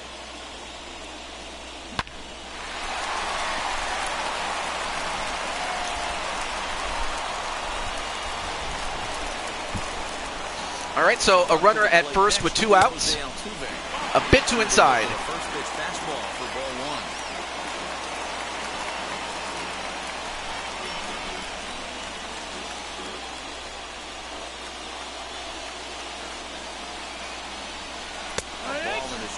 1. And gets one by Altuve. Great job of doubling up with the fastball. I mean, really, one hit, one pitch could be the difference between a tie game and somebody going ahead. Swing and a miss, but nothing going. Or actually, no, he didn't swing and a miss. That was just out. My mistake. And now, wait a minute. And oh, he got tagged out trying to steal, and that's going to end the at-bat abruptly for Altuve. I mean, although Cole is faster than most men his size, he's not the fastest, and he got caught. So now we are at the top half of the 9th. Let's see if Detroit can get ahead. And if they do, then they will send in James Gamer. I have to believe that. Swing and a miss, though. And unfortunately, Candelario has only 1 hit to show for it. If he can get another one, or at the very least, try to get on base, I would think so, too. Did he lay off of it? He did. Ooh, that was close. 1 and 2 is the count.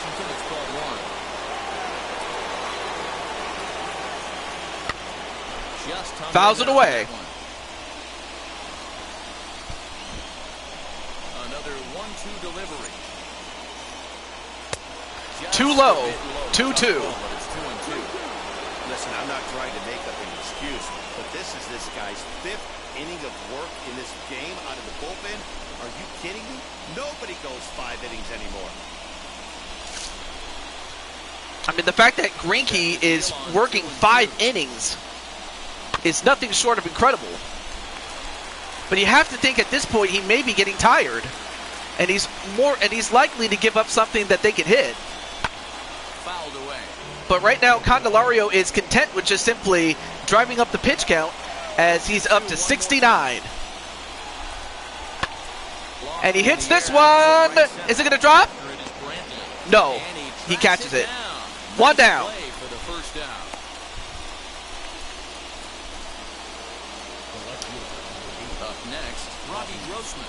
So Grossman got himself a single last at bat, but I have to think he would like to get another hit. He doesn't have to do much. He just has to get on base. That's all he has to do.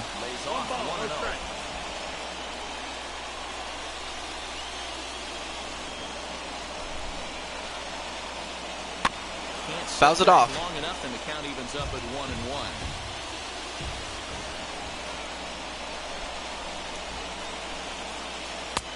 Oh, got him inside.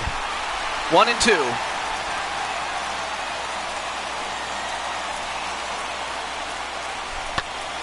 Fouls it away again. Hanging with it that time.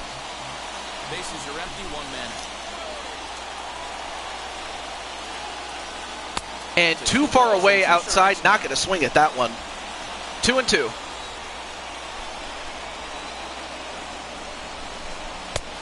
Oh, very close, but not enough. After watching that one go by, and Just a bit outside. Rest assured, he knows he's not getting away with another one of those. I guarantee you he's going to be aggressive on this next pitch.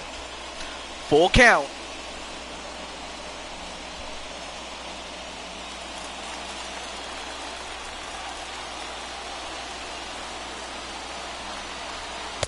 Swing and a miss. And 2 down. Really impressive pitching. All right, there. let me get the. I'm just gonna turn on my light in my room here. It was a bit sunny earlier, but now that the sun's gone down, it's gotten dark, so I need to turn on the light. Okay. Now back to Haas, who is 0 for 3. I have to think that if he can come up with a big hit, that I would have to think that if he can get a hit, I mean, this would give them some sort of momentum, I would think. And swing and a miss. Wait, why would you swing at that? Boy, this guy's got it going on right now. He's executing everything. He should feel pretty good. He's retired 7 in a row. And he pops this one, and they get the out. And now we go to the bottom of the 9th. And the Astros have a chance to just simply win the game. All they have to do is score a run and it's over. So it all comes down to this man, Brian Garcia.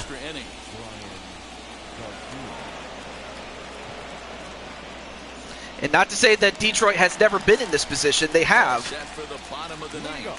And striding in the speedy second baseman, Jose Altuve.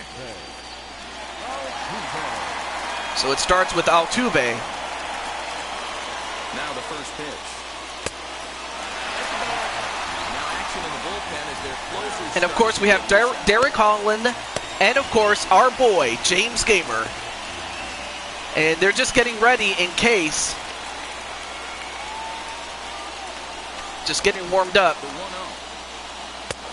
If somehow Detroit can get ahead, well, first they have to get out of this half inning first. But if in the next half inning they can get ahead, then Detroit is going to send in James Gamer. 1 down. Next up is Michael Brantley. Flew out last time up.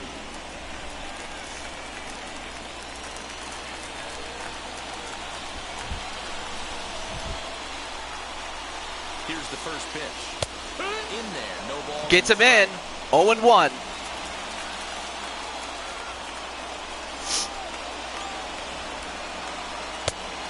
And he gets him in the lower outside corner. 0-2 already. So now Brantley has to protect the plate. Where do you go as a hitter? Do you cover away? Do you cover the heater in? You can't do both. Too far inside. 1-2. And hope that's where he goes. Here he comes on a ball and 2 strikes. Fouls it off. 1 out, nobody on.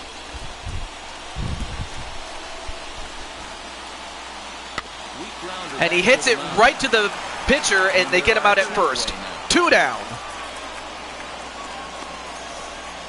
Great play there by Garcia, but now it's up to Alex Bregman. We'll see what he can do.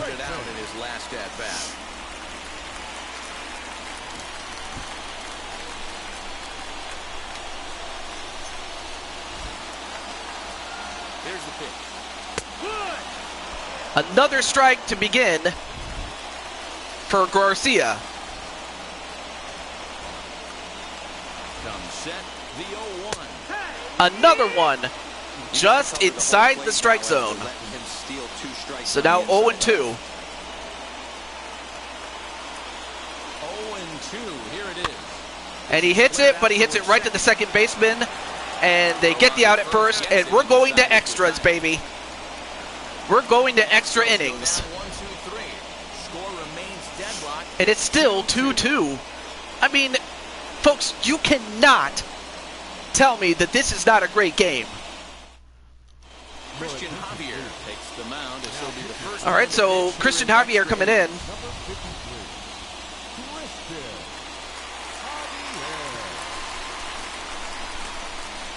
Harold Castro is up off the bench to pinch hit here, so we'll see what he can do to begin the extra frame. And pitching and hitting is Harold Castro? Well, he is coming in for Nico Goodrum, but we'll see what Castro is going to do. He'll look at a fastball in there on the outer half. It's 0-1.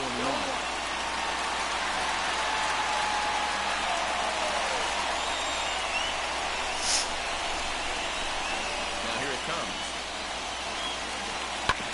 And he hits it down the middle, and he does. It's gonna be a base hit. He is still Great job off the bench. batting 1,000 is Harold Castro. I almost called him Willie Castro, but now they get the runner at first, at the first at bat. So now they have a little bit of momentum. So now we go from Harold Castro to Willie Castro. In now, Willie And Castro. Willie's going to try to bunt it. As he gets this one down. And wait a minute! Time. It's a perfect bunt there. Wow, what a perfect bunt. Not only does he advance the runner to second, he actually manages to make it. Unbelievable. Well, now you have runners at second and first, and you have Akil Baudou, but now let's see if he can come in. He's going to try to bunt, So square around to but bunt, he then pull back. holds off as that pitch was too low. Disappearance in the midst of a 1-for-4 day. Let's see what he does. The 1-0. He's going to try to bunt again, Bunt attempt here. and he hits it. Oh, and he mishandles it. Now the bases are loaded. A bunt single, 2 consecutive bunt singles. And now it's Jonathan Scope's turn to be the hero. Can he do it? Now, Jonathan Scope. Too low. Slider too low, ball 1. He's 1 for 3 with a double. Pounding the strike zone when you've given up 3 consecutive hits, but he has to trust that getting the ball down in the zone will get him an out. Castro at third. Castro at second. Baudou at first with no outs. Ooh, nice contact, but foul.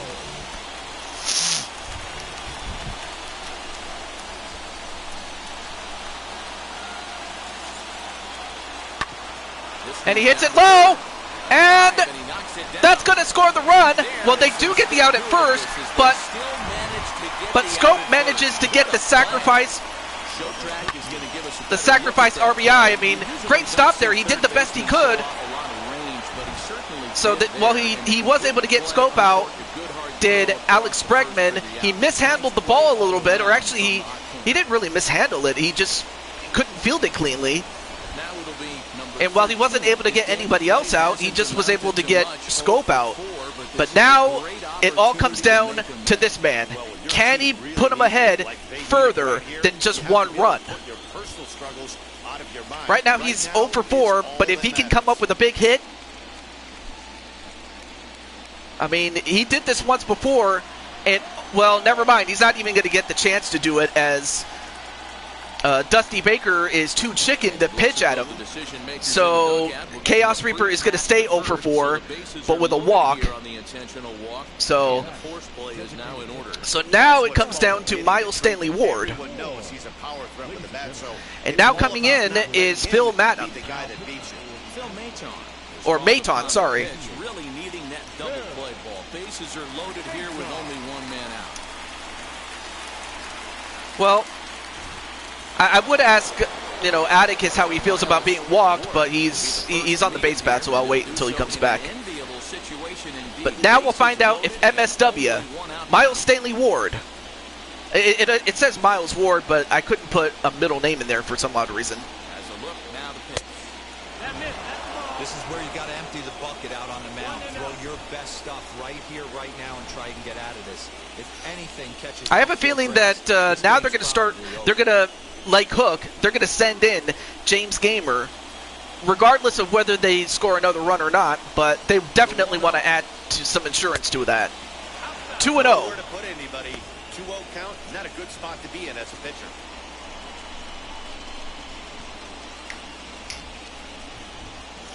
I mean, Detroit started to play small ball, and that's what they played small ball with the bunting, and they successfully did it. So the bases are loaded with one out. Looking fastball here, and he got one, but that was good discipline to lay off and get himself into a 3-0 count.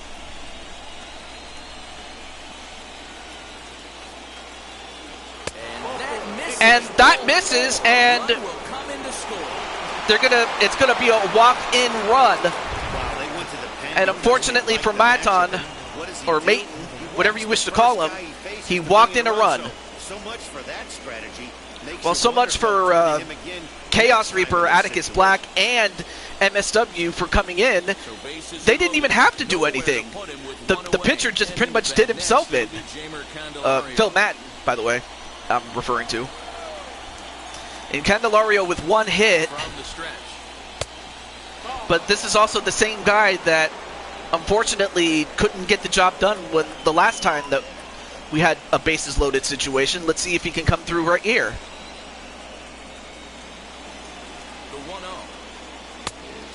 Too low. A bit too low and outside. One spot, and that is all. This guy is really scuffling out on the mound. The bases are loaded. 2-0 count. He's all over the place. One spot. If it's not there, you have to take it. Fouls it off. 2-1. Actually, let me turn on my my fan. It's kind of hot in here. Fouls it off again. 2-2. Bases are loaded here. One man out. I mean, I guess I could talk to Crimson Ninja or Crushing Kelly since she's in the audience. You know, of course, since right now she's in the right now she's at the suite. But of course, while she is enjoying the food, well, got caught looking was Candelario. So it's still bases loaded, but now with 2 outs. So you expect to see a lot of pitches down in the zone. So I think that pitch up right there was a good one. Obviously, the double play is more efficient, but you're always going to take a K when you're on the mound. Also, hey, what's up, Joker? And Joker, your game is up next, actually. After this game. He's got 1 hit in 4 at-bats.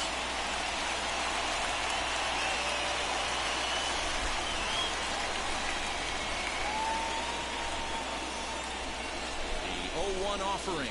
Put that in a memory bank. First time he breaks out a curveball right there, and it's a pretty good one. 0-2, here it is. Swing and a miss, but the damage was done. So now they're going to send in James Gamer to finish the job. All right, so Atticus Black is... I have a feeling he'll get a quick word with Atticus before the first batter comes on in. But there you see him, James Gamer. Now, while James Gamer technically blew a save, he was able to pitch well enough to get the win in Game 1. But now we'll find out if he can save this and Detroit makes it to the championship series. So while James is not going to bat, he's definitely going to try to shut him down. All right, so Atticus, how do you feel about now having James Gamer out there to close it out? So of course, right now, of course, the explanation being that Atticus has a portable headset, and he's saying, "Finish this, James." All right, so 2-1 is the count.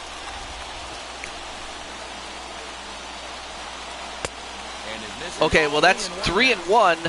He's gonna have to tighten up his pitches a little bit here. As of now, good, but you also know that these guys can streak and score runs like crazy here. And too low, and Alvarez gets a free walk, a free base, I should say, with a walk. Well, now James is going to have to calm down, especially as he now goes up against Carlos Correa. He just patiently worked the at-bat until he earned the walk. We'll see if his teammates can pick him up now. Ready for the bottom of the 10th here. Well, now he's going to have to put that behind him and try to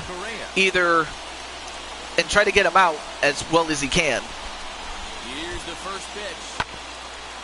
Fouls it off. 0-1.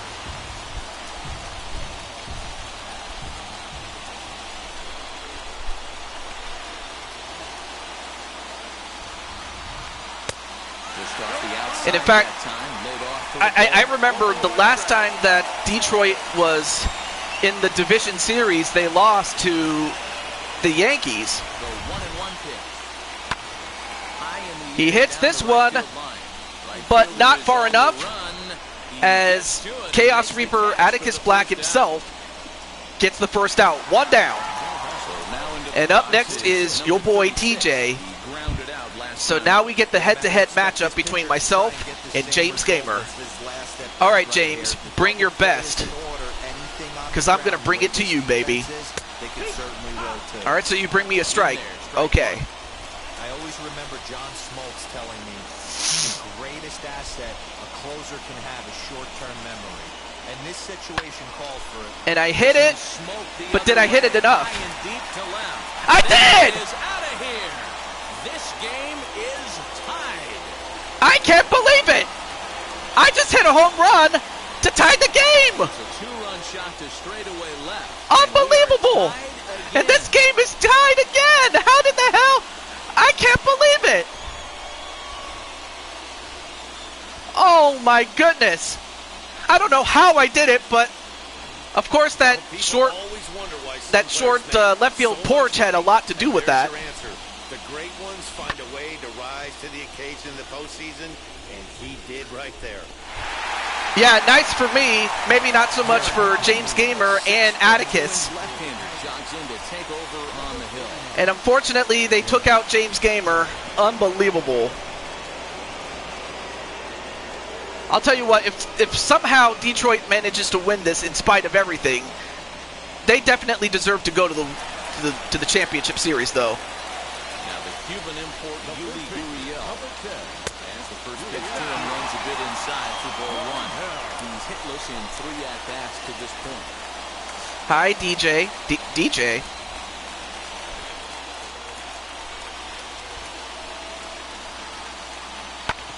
Oh, anyway, hits it down to the third baseman. They get him out at first. 2 down. Oh, man.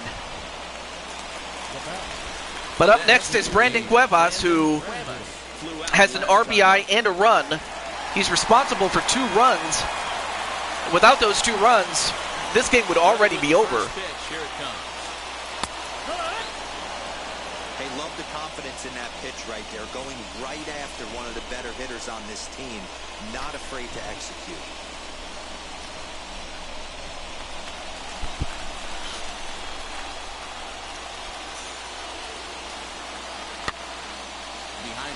Fouls it off. 0-2 is the count. Now the 0-2. Hey, what's up? Insane one. Well, Brandon Cuevas got caught striking out, but yours truly, TJ Toad, came in the clutch with this one big hit. And as a result, the game is tied at 4. I have to agree with that, Chaos. But hey, I did what I had to do for my team, but still. Also, but yeah, great to see Insane One, aka It's Reese Burner. And of course, Mayton is still in the game. That might be the case with this one right here. Took a wheelhouse fastball, swing and a miss, 0-2.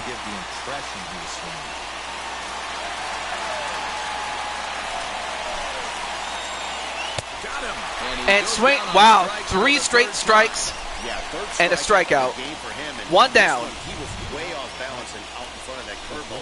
He's had no answer for the pitching he's faced in this one, and I'm not sure he's too happy with himself right now. I mean, Haas just hasn't been able to get anything going.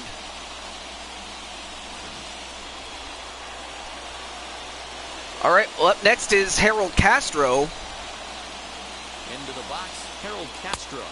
He will take strike 1 on the fastball here. No balls So far, in the he is strike. batting Collected 1,000 base in this first time. postseason.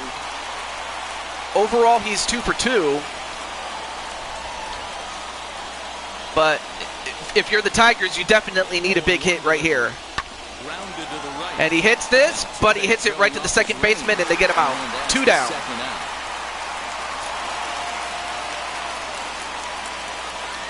And of course, we have Willie Castro, who made it on a bunt single. I don't think that Mayton is going to fall for that same trick, and neither are the infielders. Ready to deal. Here comes the first pitch. As he looks at a fastball that misses off the plate for ball 1.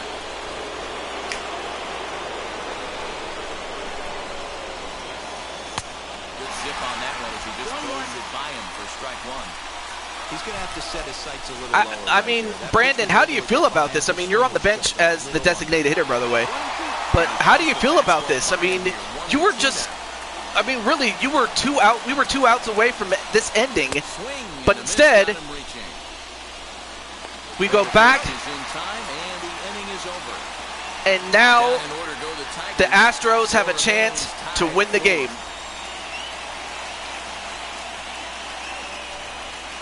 I mean, at the rate we're going, we may not even get to our second game. I mean, this is incredible. And yet, it starts with that man. Number 27 batting from the right side with the southpaw on the mound. Number 27. Might have to cut those horns, though, but still. And now the first Those pitch. Longhorns. You know, the Texas Longhorns.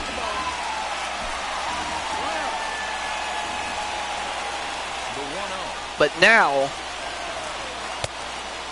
and of course, Holland knows full well that one bad pitch is all it takes for Weston to hit one out. And that one's wide of the mark, ball 3. And 3 straight balls thrown. Patience for the rookie in a big spot right here.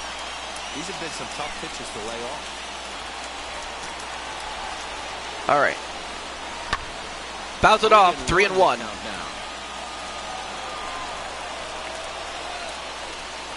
Into the windup and the pitch. Oh, got a high strike. Power hitters in the Still game. within the strike zone. Pitch go by. And that might have surprised Weston. 2 pitch. Lifted in the And he air hits to this center one. field. Center fielder giving chase. But the center fielder manages to get it. Make the play 1 for down. the first out of the inning. I mean, like I said, if Detroit somehow still manages to win this whole thing, it'll be nothing short of a miracle. Ready with the first pitch. Here it comes.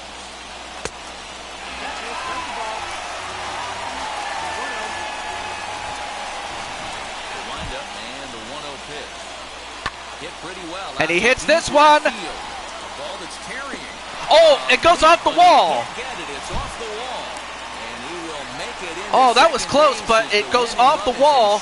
And now the Astros Hey, nice piece of him right there to are put the just winning run on base. a I know base just hit one away out in from the possibly inning. winning it. Play with that they And can give him constantly credit, he keep tried to get that ball, but he This couldn't guy's get looking to at it. this right now and put something in a gap. And now you have Michael Brantley, who is still hitless. Here's Michael But if he can Brantley. come through, he'll be a hero. First pitch to him is in there for a called strike 1. And he's got a chance to bring in the winning run. Question is whether they'll even pitch to him.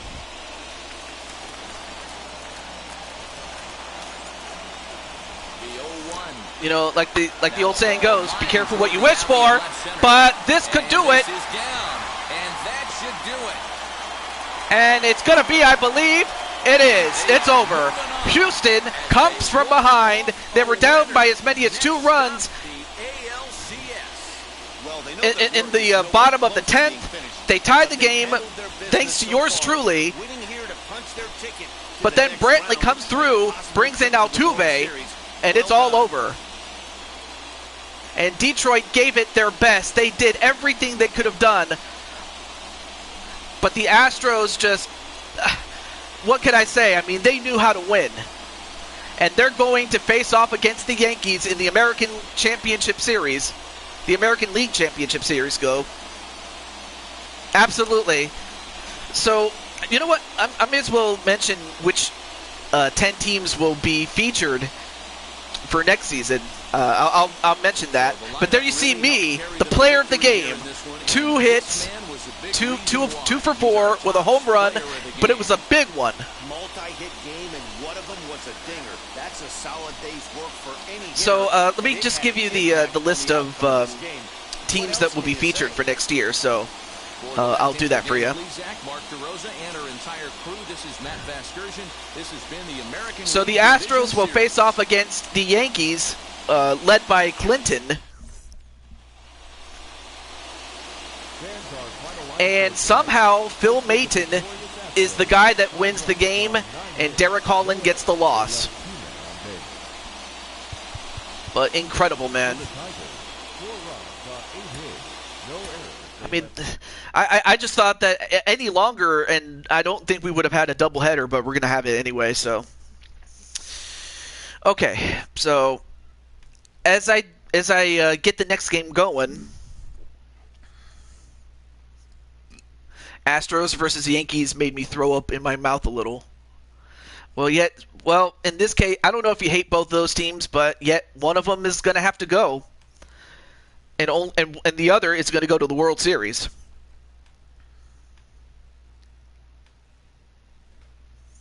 Okay, so Joker's still here. That's good. Okay. I see. All right, so before I forget. All right, so Joker's here. Drum Monkey's here. Crimson's here.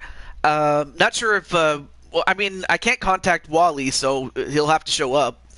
And then Rockhawk, he said he was probably going to go to bed by this time. I'll let him know that his game is up next, but you expected a walk-off victory? I mean, but honestly, as far as yours truly, I truly did not expect to win or to tie that game up. I honestly thought it might have hit the wall and it probably would have just brought in one run, but instead it just led to Houston making it. So, okay, let me just do this really quick.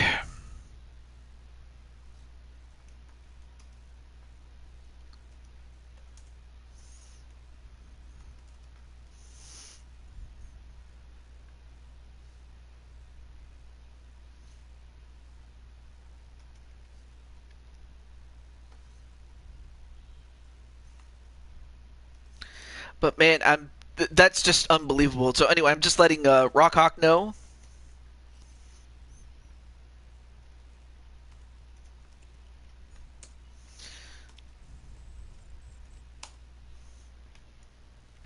And then, oh yeah, and then finally DKO.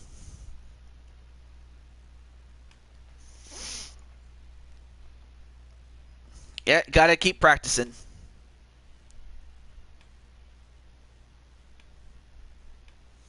Although I noticed that DKO hasn't showed up really. I'll have to find out what I can do. If I'll have to make a decision depending on who wins this game as far as DKO is concerned. But we'll see. We'll see.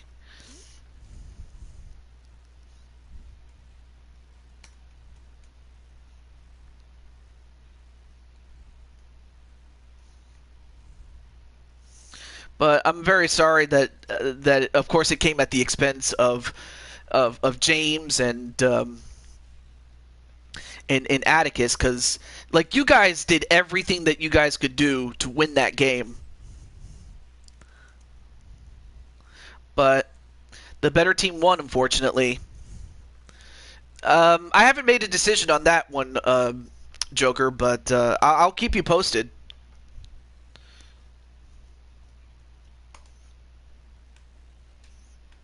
It's the least I can do.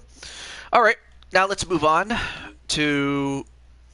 All right, so it looks like the first game in the ALCS is going to be Justin Verlander and Jameson Taillon.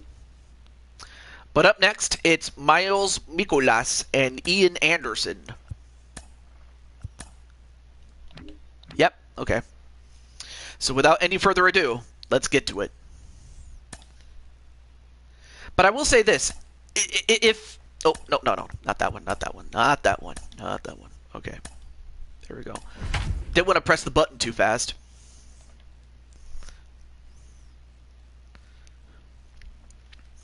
And starting up is Mikolas. I have to think that the Cardinals are trying to save up Crimson Ninja for the NLCS. So should they be able to be successful in beating the Braves, they'll have Crimson Ninja ready for the National League Championship Series. I think that's what they're trying to do. That's what the long-term plan is. MLB The Show is now, whether it pans out or not, that's another story. It's Game 3 of the National League Division Series between the St. Louis Cardinals and the Atlanta Braves.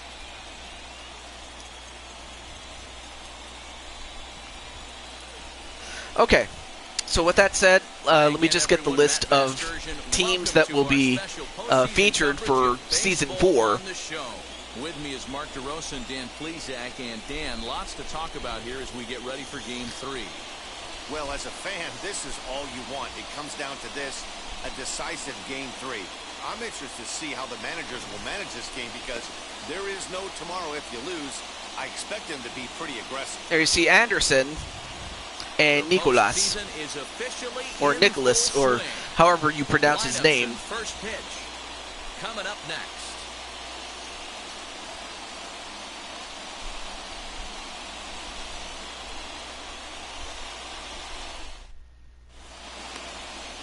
Ian Anderson gets the ball in Game 3 of the series. What do you have for us on him, Danny? Hey, getting a good look at big right-hander Ian Anderson, former first-round draft pick. This guy has a good hard breaking ball.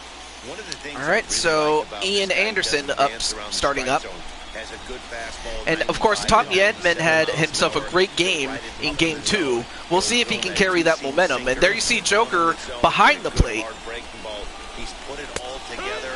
And Anderson will start out with a strike to begin. And for Crushing Kelly, whoever wins this game is going to face her and the Milwaukee Braves. Wind up and the 0-1. Well, I should also mention Crimson Ninja. We had a vote in the wild card round, and the vote came in that the next season would have the universal DH, which means that that the pitchers won't get to hit. So if you wish to stay a pitcher, you can. But if you want to hit, I can put you in a put you out as a fielder. So I'm just letting you know. I'm just letting you know. But yeah, like I had a vote. So yeah, I had the vote. Like I used the what is it, the poll on YouTube to determine like who gets the DH rule and things like that.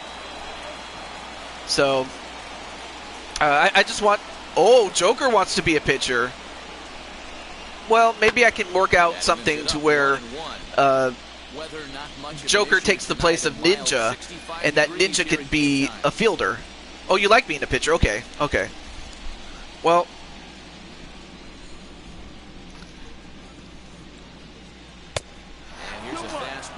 it's just that it's not like wrestling where you get to be an everyday player. I'm just pointing that out.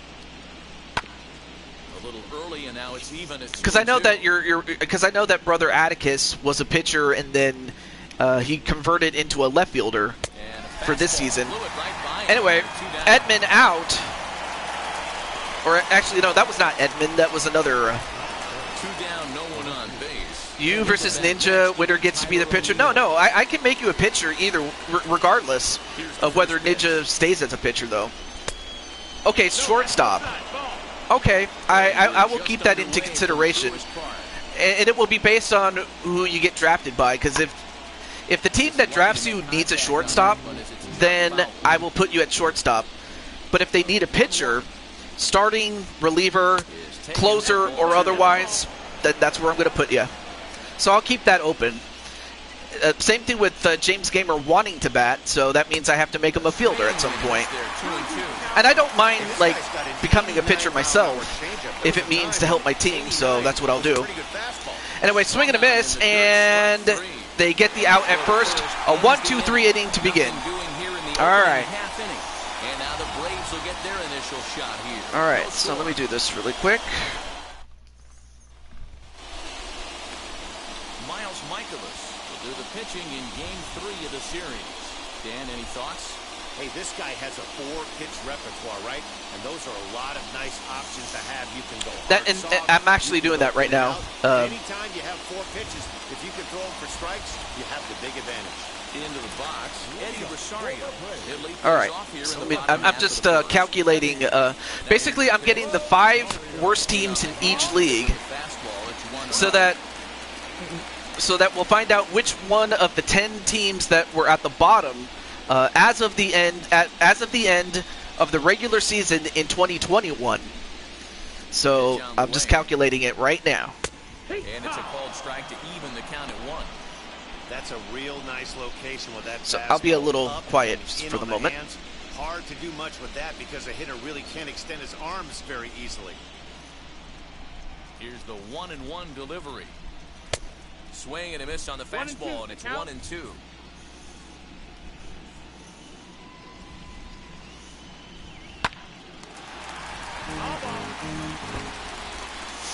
Anyway, do I want to join MSK? Not really, but I just know 3 other people that would. You know, so I mean, thank you, but it's fine. It's cool. It's cool. You can bet these hitters are taking note of what the guy on the hill. And of course, Drum Monkey would love to see his team get started on offense.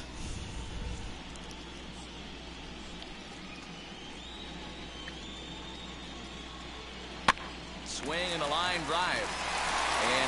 And a hit to start off with for Atlanta. Okay, this game's starting off exactly the way they wanted to. Lead off single in the bottom of the first. After their pitcher went out there and threw a donut on the board, boys are flying around.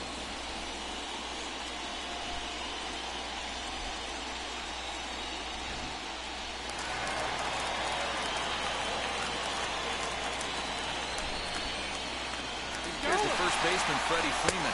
Hit swung on. And wait a minute. Wow, what an arm by Molina, and what a tag by The Rock. And just like that, there goes the lead runner. I mean, Rosario is quick, but that's the one guy you do not want to try, and that's Yadier Molina, the legend. Bases are empty, 1 man out. Well, that was his decision, so at least it's not you. No, but yeah, no, that was not a good decision, though. I agree with that. And another foul ball.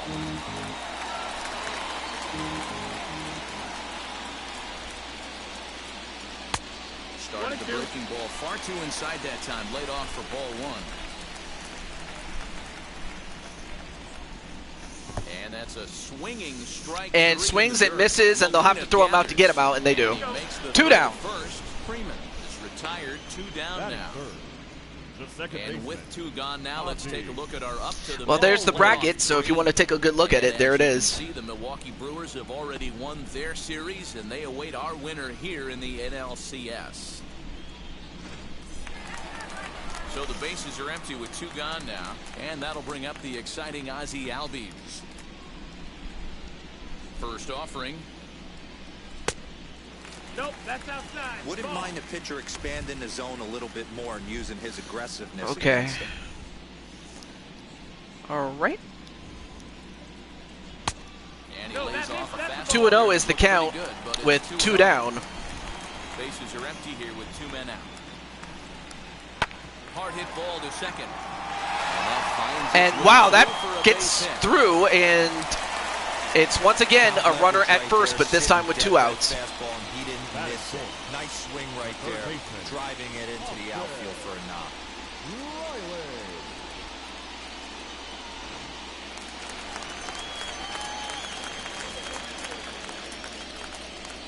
At the plate, Austin Riley. As he'll take a look at a slider here that misses for ball 1. He takes his first cuts in this one with a man at first and 2 away.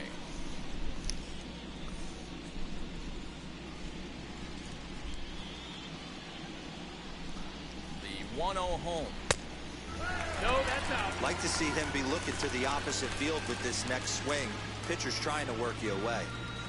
Albies is off at first with 2 away. Outside 3-0 now. If I'm managing this hitter right here, he doesn't even have to look down at the third base coach. Who do you have in mind for MSK? I have you. I have. The 3-0 pitch. I forgot his first name, but his last name is Lee. But then I also have 2 former members of the Animaniacs in Insane One, Be Super, and perhaps maybe your biggest catch, and that guy, that man, is Sonic. So you have a powerful group of 5 guys in Lee, you, Be Super, So now here is Walter Johnson, Insane One, and Sonic. So that's who you have. Comes set. Here's the 0-0 pitch. He grounds it sharply to third. And he grounds it, and they get the force at second, but it's still 0-0 at the end. 2 left for Atlanta. We are still scoreless.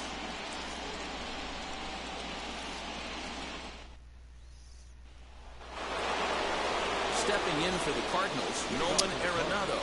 Okay, so now I got my teams ready here. There we go. I had a feeling that would make you happy. Okay, so here are the teams that will be featured in no particular order, though.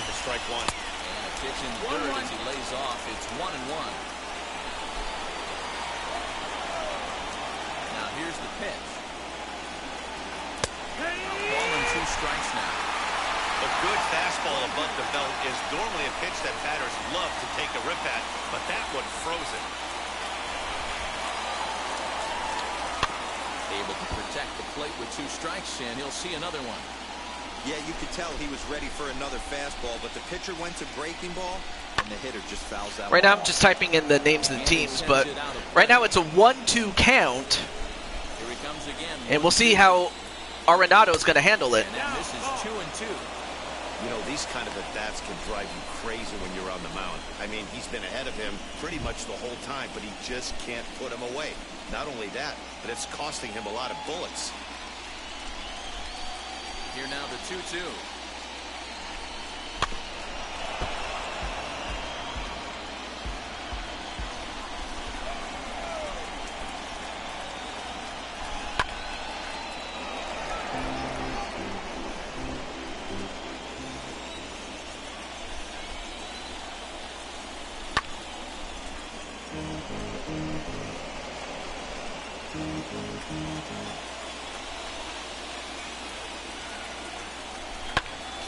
And Arenado pops it up. Is it going to fall? It falls fair.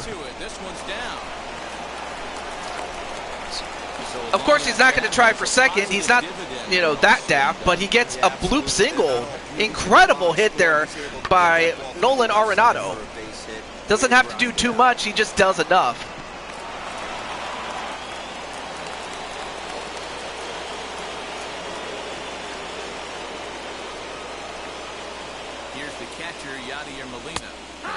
Take a look at a fastball in there as that strike zone expands just a little. It's 0-1. Nobody out, runner on first.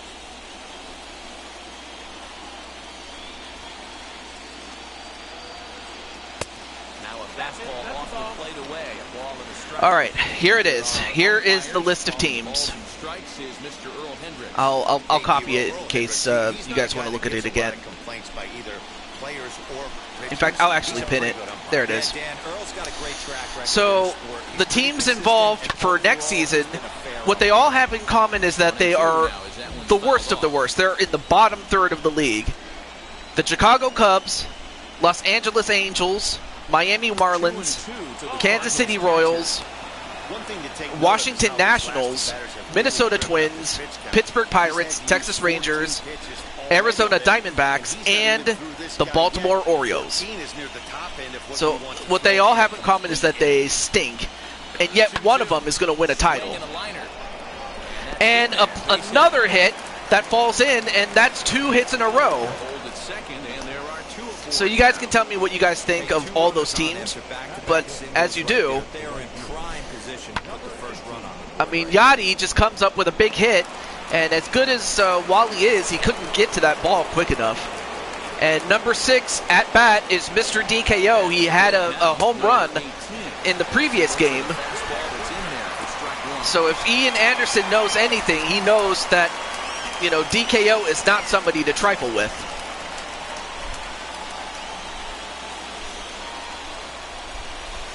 And of course, all those teams are considering, okay, well, who could we get? Not a lot of good options. Well, they are all bad, so is there really a bad option if all of them are bad? Anyway, a third strikeout for Ian Anderson. And up next is the man who had himself a game. He is hitting .444, triple fours, and 2 home runs, and this is the one guy you do not want to give a home run up to. Awesome execution right there. I mean, he had 3 hits, 2 home runs, 2 RBIs. Oh, not sure why you would hit that if you were Rockhawk, but now he has to protect.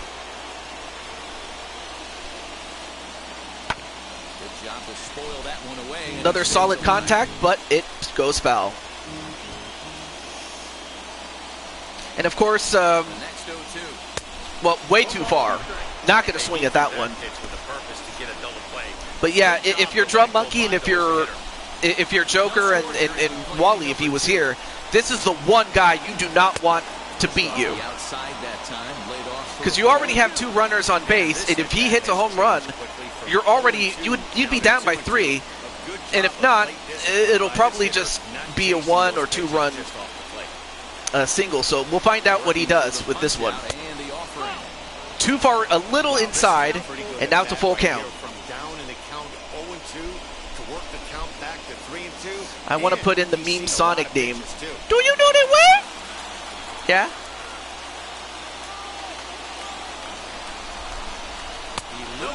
And instead of giving up a hit, he just gave up a walk to Rockhawk.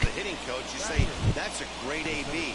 Down 0-2 and you work the walk, but if you're a pitcher like me, that's just a case of letting a guy off the hook, and that can really frustrate you. Well, now it's up to Harrison Bader. Certainly a big moment in this game.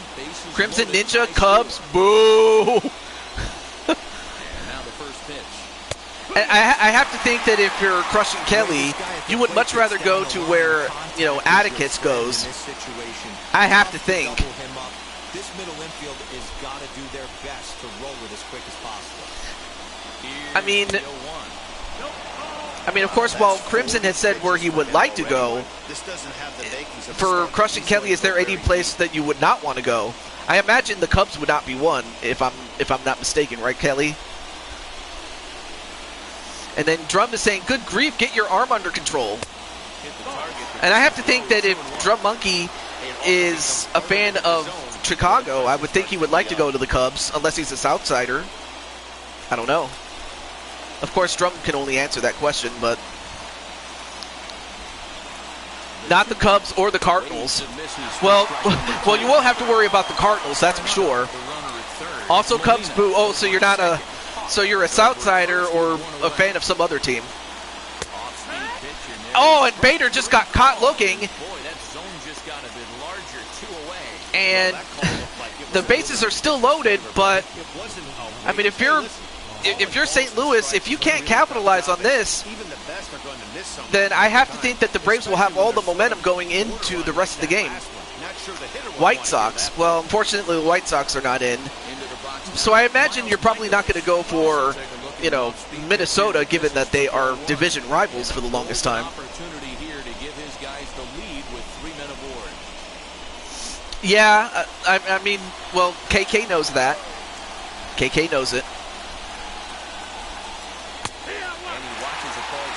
I mean, that's kind of what the rationale I had with in the Madden series, why I put her with Atticus in Carolina. And he hits it down the line, or hits it right up the middle, and that's going to clear one. 1 run is scored. And another. Are you kidding me right here? The pitcher gets... And out of all the people to hit a 2-run single... There's an old theory that a swinging bat is a dangerous bat no matter who swings it. The last thing they were thinking of... I called him Nicolas. It's Mikolas, sorry. But the pitcher beats... The pitcher gets is helping his own cause. That's unbelievable. Anyway, he hits this one, but not far enough, and that's going to do it. But the damage is done. Pouts at the thought of not being in the Brewers next season. Aww. To the bottom half of inning number 2. The Cardinals are out in front, 2-0. Who won the Madden season? Oh, you mean the previous Madden season? Crimson? Because I was talking about the upcoming one, not the one that happened before that. But if you want to know what happened, I'm definitely happy to tell you. Even though it's early. And then, whoa, way too far. This season, it hadn't happened yet. It didn't happen yet. High and deep down the left field line. But this will wind up being a foul ball. That season hasn't happened yet, Crimson. And just pulled off of it. And he takes ball 2, and it's 2-1. Yeah, yeah.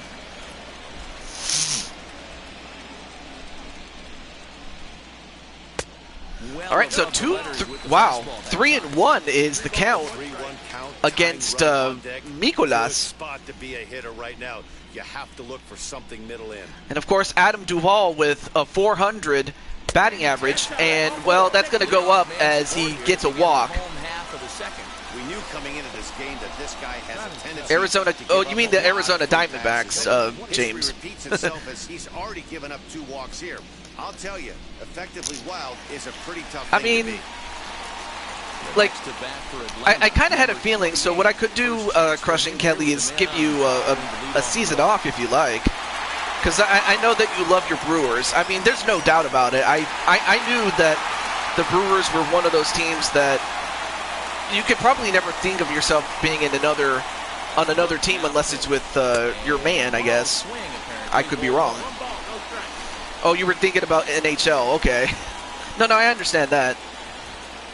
Well, now Brooklyn Joker's at the plate, and if he can come up with a big hit, especially with a big fly, then that's going to tie the game. He's geared to hit the fastball right here. The 2-0 on the way. I still find it crazy that, you know, Mikolas is the guy that scored 2 runs, or batted in 2 runs. And he hits it the other way, and nope, not quite out, but wait a minute. And well, it does result in a RBI double for Joker. This is a lesson for all those pitchers out there. When you allow the leadoff man on we'll base, see. it always comes back to haunt you. With no outs, I thought they might hold the runner at third, but they send him anyway, and the run scores.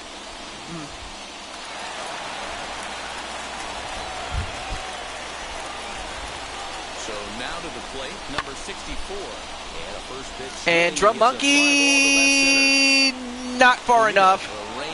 And that's going to keep Joker at second. 1 down. Oh yeah, and here's the defense. You have Mr. DKO at right field, and the shortstop is our boy, Rockhawk64.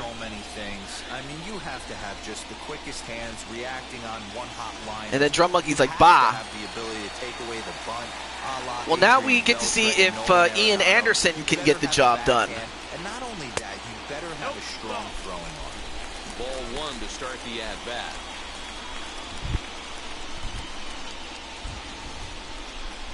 Well, ready with the 1-0 pitch. And he hits it the other way, and they get the out at first. 2 down. So that does move Joker to third base, so a base hit could tie this game up.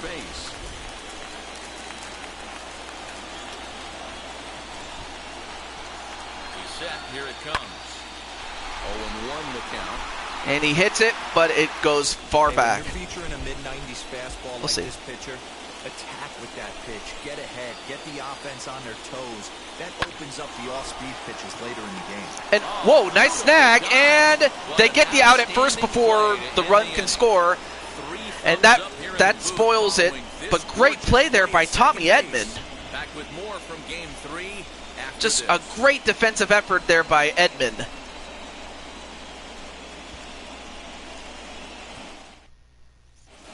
Welcome back. Here's Heidi Watney with a report as we get set for the top of the third. Heidi? Thanks, Matt. In between innings, I was able to catch up with the manager of the Cardinals to discuss his thoughts on his lineup so far.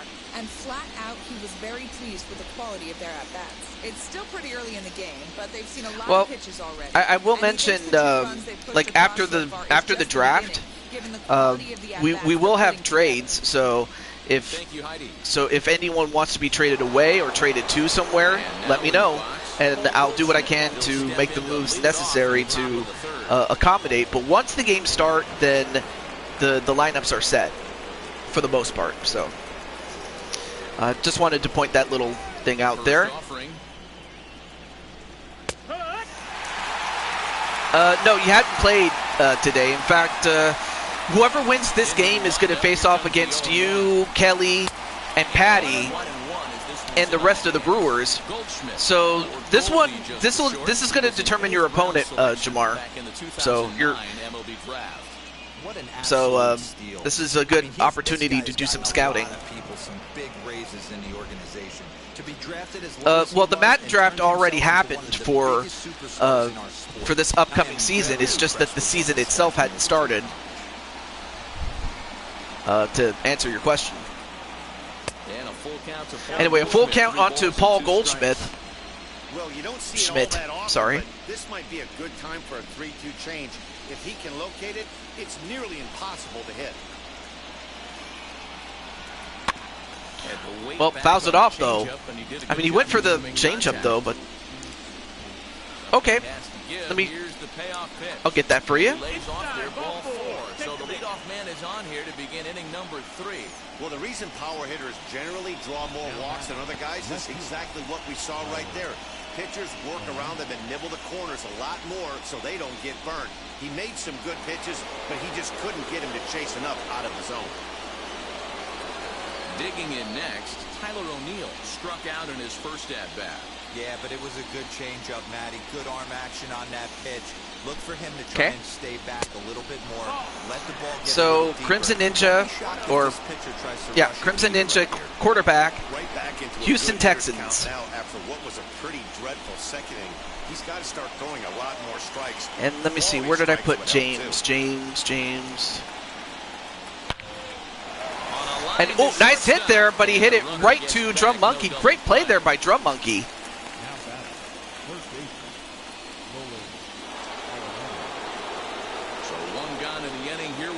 Oh, here he is. Here he is.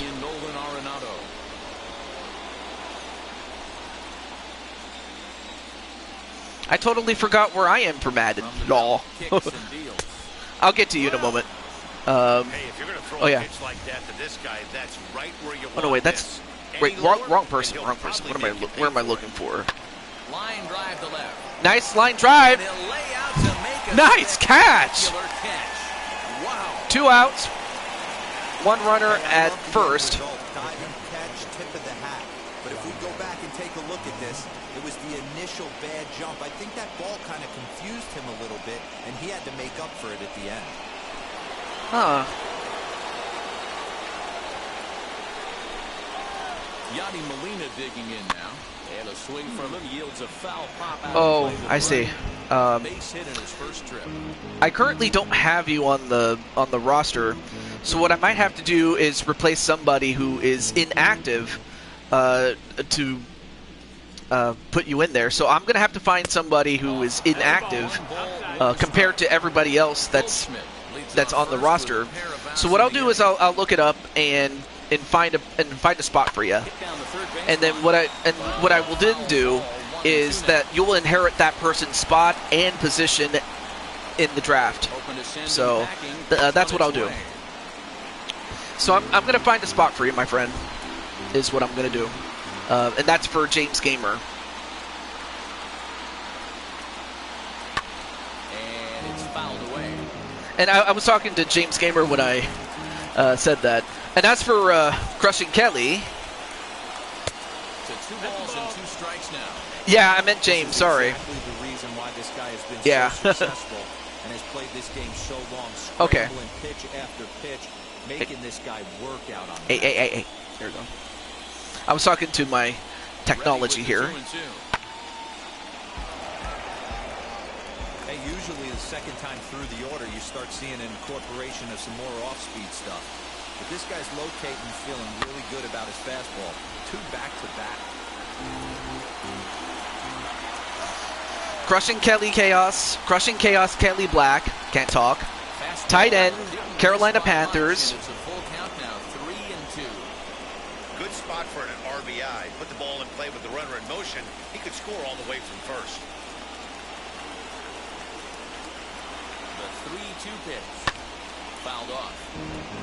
And also, Atticus is there at quarterback, so it's not like I drafted you for some random team. I mean, Atticus is there 3-2, one more time. at quarterback, so it only made sense for him to throw the ball to you. A 2-1 score here as we play inning number 3. So, and not to mention that is his favorite team, so it only made sense. And a pop up, and that's it.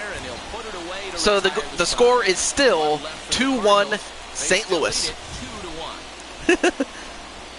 I mean, and I could do the same thing with with whichever team ends up with you in the draft, or rather with Atticus, whatever comes first, really.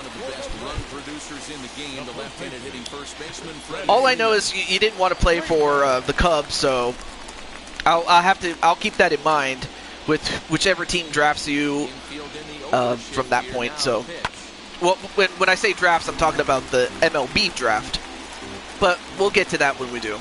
Anyway, ooh, Kelly should be on my team. Well, we'll see what happens.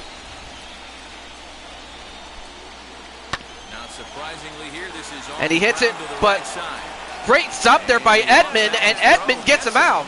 Great play by Edman. Edman has gotten 2 fantastic plays at second base. I mean, that's absolutely insane. Now to the plate here is Ozzie Albies. He singled first time up.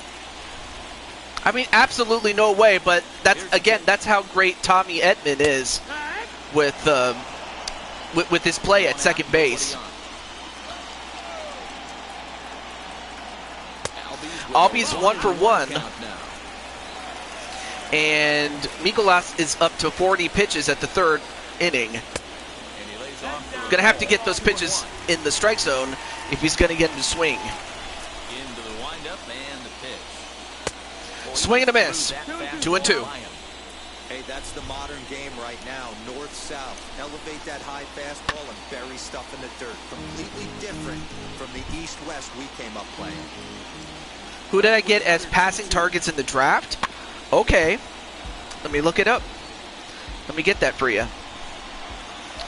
Okay, so in addition to yourself, actually, you didn't get any passing targets, but what you do have, you have defensive help. You have myself as a strong safety, and oh, I'm sorry. You know what, James Gamer, I apologize. I overlooked this. James Gamer is on the roster, and he's a linebacker. So you have myself as a safety, strong safety, and James Gamer is a linebacker for the Houston Texans. He was drafted there. And as for offensive help, you actually have someone to protect you on the offensive line with an offensive guard and a Deidre Lewis, a.k.a. Munchie. So Munchie is your offensive guard and is your protection. So although you don't have any passing targets in terms of anyone who's in the chat, you do have someone to protect you. So that way you can make others better. So that's who you have in addition to yourself. So wanted to answer that question there. Anyway, 2 down and nobody on base. Yep, you got Munchie on your team. And it's fouled away.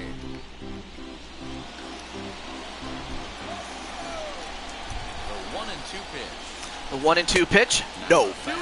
Make it 2-2.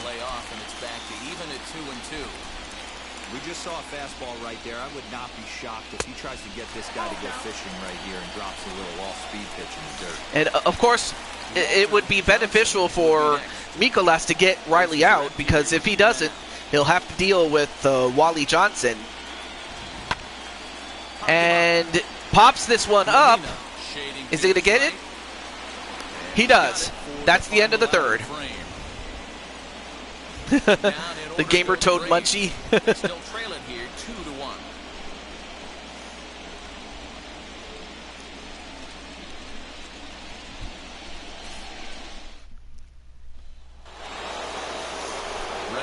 But then, of course, you have Mr. DKO.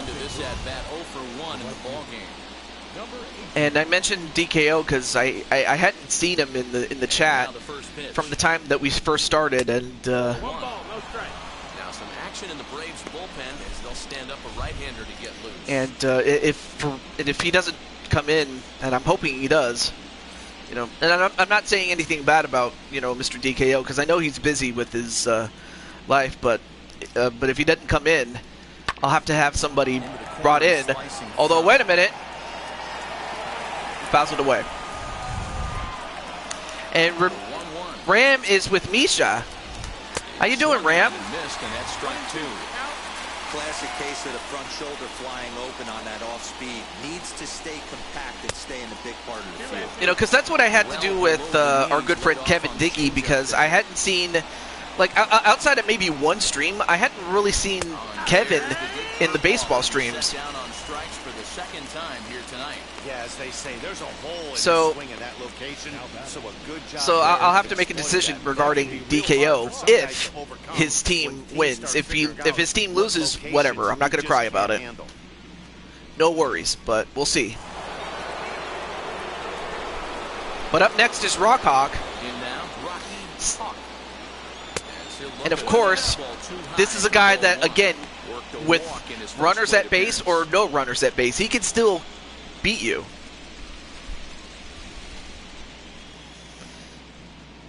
The 1-0 home.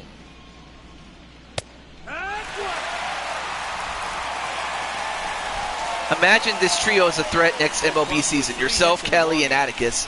Well, don't get me wrong. That's a strong lineup, really. Although he hits this one, and it could be, I believe. It's out of here. And the Rock is going to roll as he gets himself his third knock of the postseason and the third knock in this series, and that extends the lead 3-1. Again, that is the one guy you do not want to try to, give him a pitch to hit, because that's exactly what's going to happen. Well, people always wonder why some players make so much money, and there's your answer. The great ones find a way to rise. Well, to the Crimson, occasion since in you're the not postseason, playing the game technically, right there. how do you feel about Rock on your team? You know, how do you feel about having that guy hit bangers for you? That'll bring up the former top prospect, Harrison Bader. And since there's a called strike here on a borderline pitch, it's strike one. 0 for 1 went down looking his first time up. That's a 6 out of the ground? Well, it may as well be.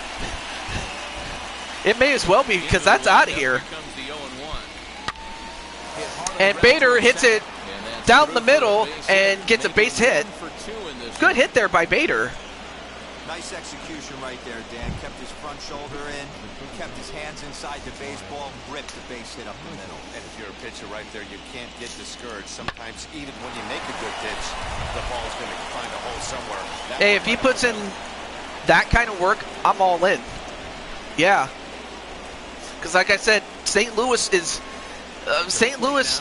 hoping that they can win this game, that they can get to the National League Championship Series, so that you can start either Game 1 or Game 2 to get to the World Series. That's probably what they're thinking of doing.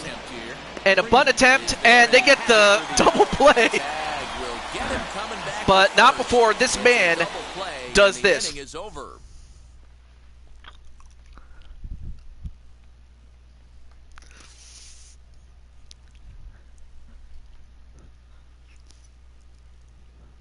Man, he hit it all the way out to the chop house. Just outside Atlanta as we send it down to check in with Heidi. Matt, I had a chance to discuss the Braves' offense with their manager Brian Snitker during the commercial break. And overall, he's really happy with the at-bats they're putting together. Yes, they've only scored 1 run, but he said they've done a great job of forcing the pitch count up, and he thinks that's going to lead to more offense for them as this game goes on. Thank you, Heidi.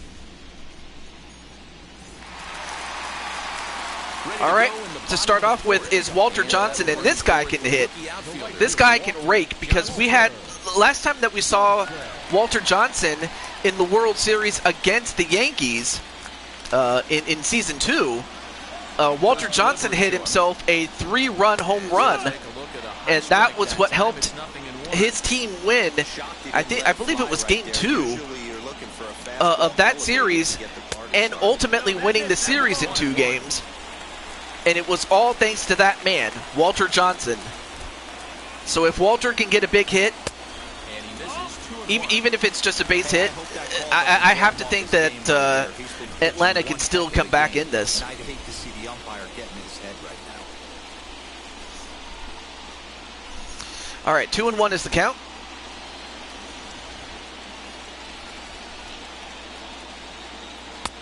And he can't catch the corner here, so he's behind 3-1. They know the threat this guy poses at the plate. I know it's a 3-1 in this situation. I mean, of course, right here, out of but all I the, this pitcher's gonna come last season, I mean, this team had 5 chat players. I mean, they had the likes of the former Rob Parks, now known as Carroll Parks. They had Mr. PPF. They had Chris Clark. And who else did they have? Well, before I can get to that part, he hits this high, but it's off the wall. Oh, just a little bit high, or a little bit more to the right or the left, mainly to the right, but just a little bit higher and just a little bit to the right, that would have been out of here. But that was a great hit nonetheless. And Duvall, this could be, I believe, it is! It's a tie game. Duvall with his first knock in the series, and it's a big one because that ties the game. Adam Duvall puts a pair on the board with a home run. And the Braves have drawn even now. It's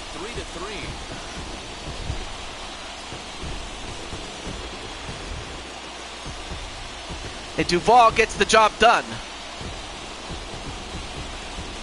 Well, Drum, I'm going to ask you the same question that I asked Crimson Ninja. How do you feel about Duvall?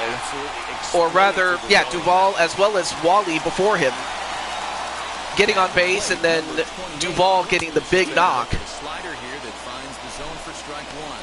It was a double for him in his first turn at the plate. All right, so Joker already with a double, and as well as an RBI to begin with.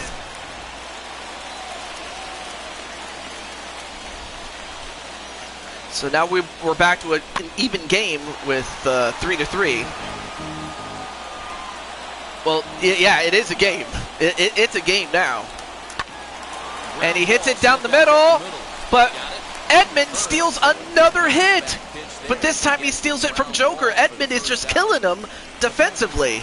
Next to hit is number 64. 0 for 1 for him here in this one. Well, unfortunately, you didn't, but that's more because of Edman. Edman just, he fielded that ball and threw you out at first. So that's what happened. You've got a couple hits in the inning. You got a 1-0 count leverage. And Drum Monkey, he's going to go for another drive, but not far enough. 2 down. I mean, he gave that one a ride, but just not far enough. So in now is the Atlanta pitcher, Ian Anderson. He bounced out last time up.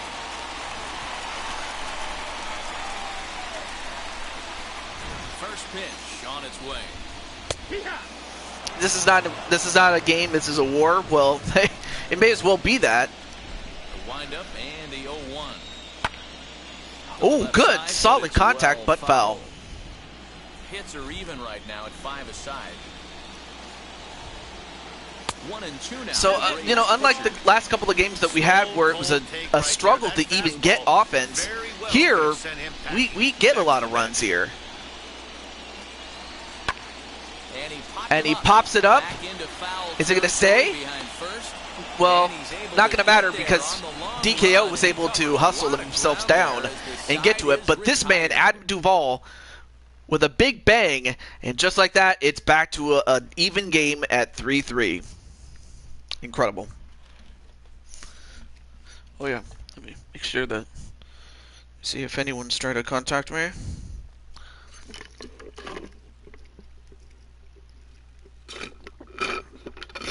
Jesse Chavez, a 6'1" right-hander, will be the one to get the call from the bullpen here. Jesse Chavez. All set for the start of the inning, and standing in as the switch-hitting second baseman, Tommy Edman. All right, and of course there's Edman, the same guy that's been stealing hits, and Edman gives it a drive, but not far enough. 1 down. Well, Edman has done pretty well with his glove. His bat may be another issue. So bases are empty with 1 gun, and that'll bring up the big And oh, and I just noticed that Jesse Chavez came in for Anderson. I mean, of course it was, you know, a back and forth type of game, but this may come down to offense, and it may also come down to which relieving core is going to do just enough to keep it low enough and to do just enough to win. We'll find out. 3 runs, 5 hits, and no errors so far. And for the batters, I mean, they're trying to score and score and score as much as they can. Fouled off.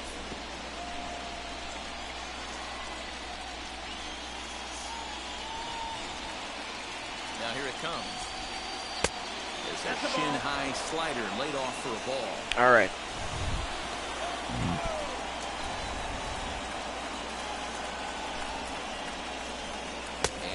Swung on and missed, so it's 2 up. And swung on a miss, and that's it.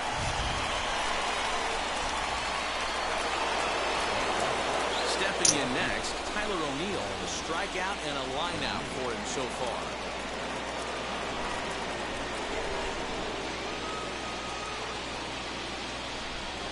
First pitch coming, here it is. And a low pitch.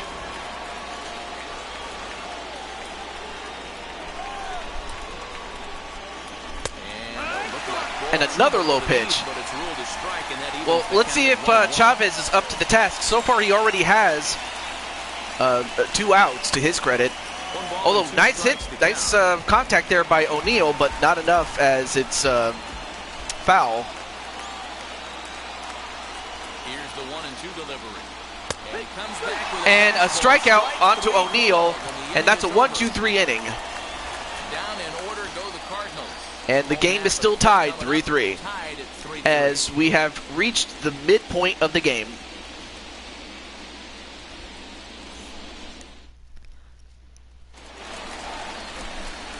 Set now for the bottom of the fifth, and that'll bring forth the veteran outfielder, Eddie Rosario.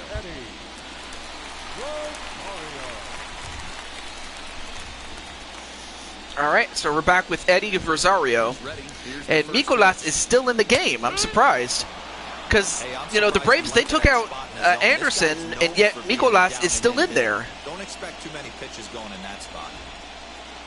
We'll see if the gamble pays off, either for one or the other. You know, we'll find out. And it's quickly 0-2. On its way is pitch number 75. Too far inside, not going to swing at that. Back him off of it, 1-2. That's a great take right there. Great pitch recognition to let that one go. Opposite-handed, that's coming across the plate. You might think you got a shot to stay inside that one.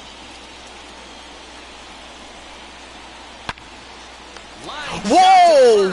What a catch by Goldschmidt. Nice leaping catch. I mean, you're seeing a lot of things. I mean, you're seeing home runs, you're seeing base hit singles, extra base hits, as well as plays with the glove.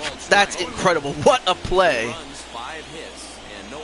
I have to think that Crimson Ninja was very happy with that play by Goldschmidt. I would think, maybe.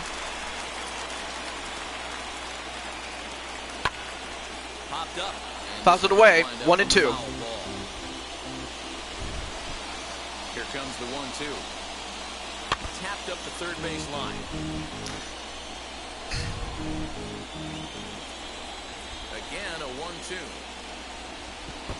1-2. And then way outside. Yeah, this guy's a grinder. Fouls off good pitches and doesn't seem to swing at the ones just off the corner. This guy's a pitcher's nightmare. Got him. Swing and a miss. Chased it well out of the Gets zone, one and there are strikeout, two or gone. actually, no, that's his third. He's showing no signs of tiring right now. Still looks razor sharp from what I can tell, so I think he might last a while longer if he can keep this up. Man, wow, that was an ugly looking swing there by Freddie Freeman.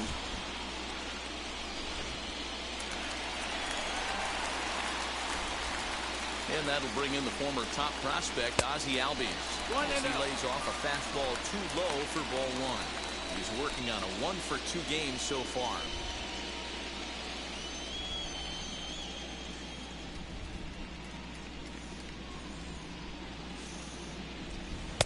And he won't bite at that. May as well point. ask There is 2-0. how is everything going with the Ram? You know, just figured I'd ask about that. And wow, 0-3, or rather 3-0 is the count onto Albies, Right here. or in the favor of Albies. And leave something over the heart of the plate and get beat in this situation. That one's in there. Strike one. 3-1.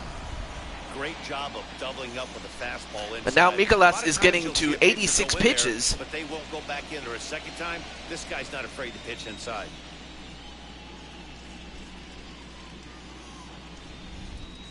There's ball four. And well, that I honestly thought that was You know a strike, he's not but happy with that call. When it crossed well, the plate, it sure looked like that was a strike close to me. call. But unfortunately for him, let's see. That's a tough way to give up a walk, but he's got to. Oh my gosh, that should have been a strike. That probably should have been a strikeout, but unfortunately, the ump did not see it that way, and that could haunt him. Into the at-bat, a check on first. And he just manages to get his hand But in. Mikolas will have to put that out of his mind and just move on to the next hitter. Into the box now, Austin Riley. As he'll take a look at a strike on the outside corner, it's 0-1. He's 0 for 1 thus far.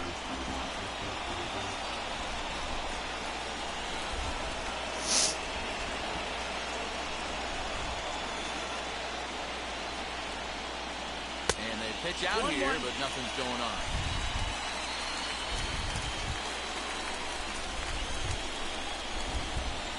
Throw over to first. Dive, but he's back. And they keep Albies in check. He's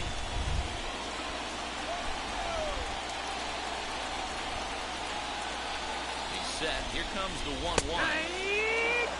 And a strike at the bottom half of the strike zone. Now 1 and 2. And he hits this one. And it's gone! A home run, and the second for Austin Riley. A two-run blast to straightaway right field, his second home run of the series, and it's now 5-3. And for Austin Riley, that's his second in the series. But man, Riley, what a play. And now Atlanta takes the lead 5-3. Hey, that's the price you pay right there when you try and sneak a fastball past this guy. Power hitter, and every power hitter in the league knows you got to start with the numero uno, number 1, man. You got to get on the heater and adjust to everything else, and he did just that. Next to hit, Walter Johnson. And of course, Walter Johnson in his last at bat got himself a double. I mean, yeah, he was hitless coming into this game, but yet already he's made an impact. It was a good pitch to hit. So yeah, better late than never, really. Command that starts slipping when you're Better now than never. So I can't see him being out there much longer. And he hits it, but he hits it right to the shortstop, Brock Hawkins. He gets the out, but not before the damage was done by Austin Riley. The 2 in the inning for Atlanta, both coming on this 2-run home run. 5 innings complete. It's now 5-3 Atlanta.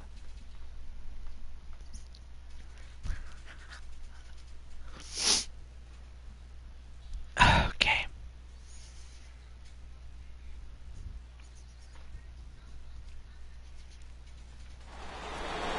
Top half of the 6th about to get started. And in next, it'll be the perennial MVP candidate, third baseman Nolan Arenado. Arenado 1 for 2 with a single, especially that bloop one. Well, now St. Louis is down. Now let's see if they can get back up. First pitch of the AB on its way. 1 ball, no strike. This is why the manager pencils these guys in the middle of the order. And in the bullpen for the Braves, you have Chris Martin and A.J. Minter. Quality ABs.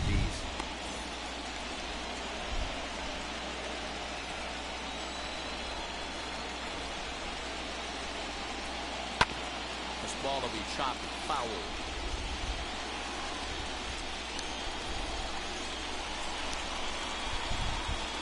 The 1-1 home. And 2 straight foul offs, and just like that, it's a 1-2 count in the favor of Chavez. 2 balls, 2 strikes. Now it's even, 2-2 is the count. Well, 2 straight fastballs inside haven't put him away. So now it'll be interesting to see what he turns to. A bit, very close, but just a little bit outside. A bit too high. 3-2, full count. And he hits this one, but not far enough. 1 down. Great play there by Wally, though, to catch that ball. Stepping up is Yadier Molina, a hit in 2 tries so far. And of course, there you have Old Man Molina. I mean, we saw him hit we saw that he hit a home run in Game 2, and that's what was the catalyst for Atlanta, or not Atlanta, St. Louis winning Game 2. We'll see if Old Man Molina has it in him, but Drum Monkey gets to it, and he gets him out at first. 2 down. Great play there by Drum Monkey. So next to bat will be number 18. He's hoping to avoid the hat And once trick. again, we have Mr. DKO, a threat to hit the home run, so that's what Chavez has to be careful with. Lofted in the air out He to hits right it, field. but not far enough, and that's a 1-2-3 inning. For him as he makes the catch to end the inning. So Wally got 2 outs in that half inning, and up next is Duvall, Joker, or rather Duvall and the Eliminators, Joker and Monkey. Brandon Waddell enters to do the pitching in the bottom of the 6th. For St. Louis, number 16, Brandon Waddell. Now into the box, Adam Duvall. He'll do battle with a new arm out there in their half of the 6th. Goes to show you how strong this guy There you is. see Adam Duvall with a 2-run home run. He hit for a home run in the Let's see if he can do it again. That ball was down in a way He went out and hooked it and pulled it. This guy's definitely a good hitter. Curveball is nowhere close, and it's 1-0. A couple of lefties. And in the bullpen for the Cardinals, you have Andrew Miller and Genesis Cabrera. The 1-0 delivery. Ooh, nice cut. But he missed. 1-1. I mean, if you're St. Louis, you got to keep this game close. You cannot afford to give up any more runs. You're already down by 2. 2-1 now. Into the windup. Got to tighten up, but you also have to take advantage of your offensive opportunities. Strikes, a crucial count for both pitcher and hitter. So, Dan, what was your approach on the mound in that count? Do you still pitch for the strikeout here? Action pitch right here, 2-2. The last thing you want to do 2-2, is fouls it off. Count 3-2.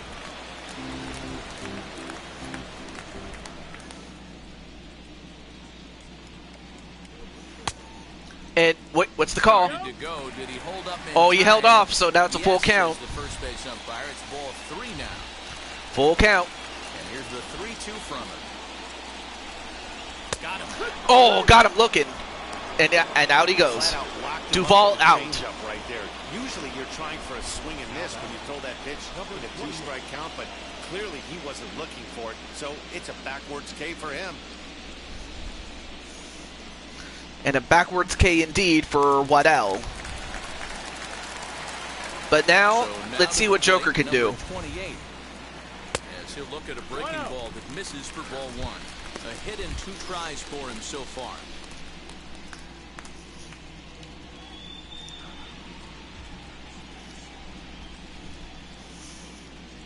The 1-0 is in off the plate. Bases are All right, empty, 2-0 is the count in favor of Joker. I mean, Waddell knows exactly that if one wrong pitch is all it takes for Joker to hit it out. And on deck the number 8 hitter is Drum Monkey. The 3-0 pitch. Fouls it off, 3-1.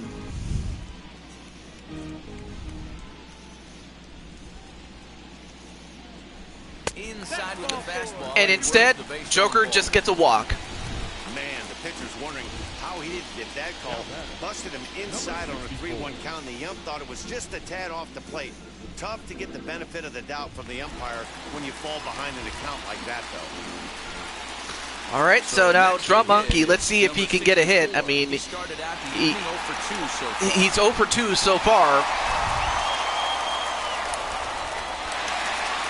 And what the hell is Blooper doing? First things first. And, well, they're going to try to keep Joker at bay.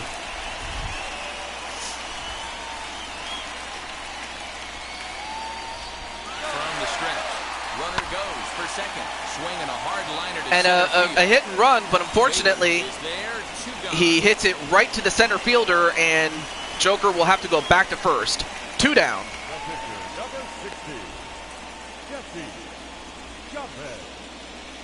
All right, so Jesse Chavez on this side. Oh, no, wait a minute. Jock Peterson comes in instead for the pitch hitting. And, of course, the last time that we saw Jock Peterson in the playoffs, IRL, or actually, no, he was part of the Braves that won the World Championship IRL. And, in fact, he also won the championship the year before that with the Dodgers. So he's a back-to-back champion with 2 different teams. So we'll find out if Jacques is going to get the job done. And now Joker's going to try to go for a steal. And Joker got a stolen base. Nice. You know, that just goes to show that Joker is not a one-trick pony. Oh, just foul. A few more inches to the right, and that would have been a hit. But then he hits it right to the third baseman, and they will get the out, and that's the end. One left for Atlanta, and it remains 5-3. Right now for the Cardinals, they have to make a move. Chris Martin is on to pitch from the bullpen. All right, coming in is Chris Martin. Number 55. Chris Martin.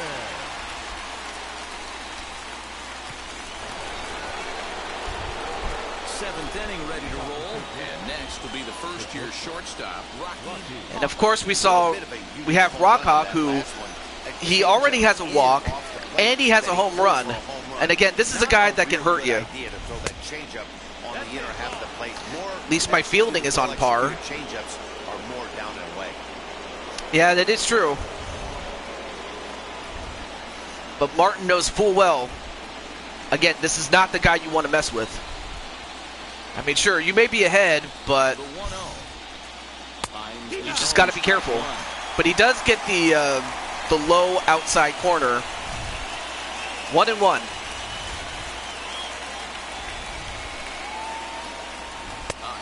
Whoa, goes golfing, does Rockhawk, but that was not a smart decision on his end. Now it's a 1-2 count in the favor of Chris Martin. Especially when his pitcher's missing like he is. Nope, too far out and too far low. This is a real pesky hitter right here. As a pitcher, you really like to keep this guy off the bases. This is a guy that kind of sets the tables for big innings. The 2-2.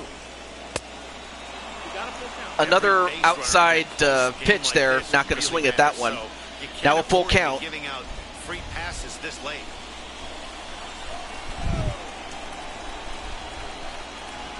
Now the payoff pitch home. And he hits it, but he hits it right to Albies. I mean, great hit, but just he hit it right to him. So great play and great anticipation there. Harrison Bader, 1 for 2 on his line so far in the game.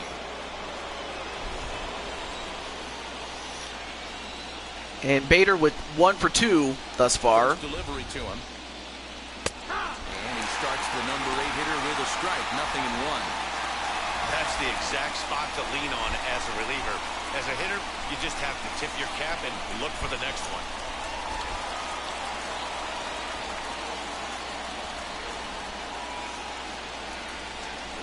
He's ready. Here's the 0-1.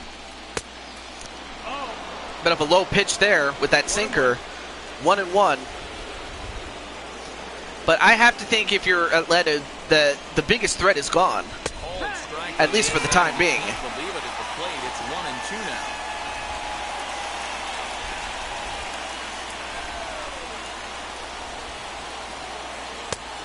now. Two outside, 2-2. It's well off the outside.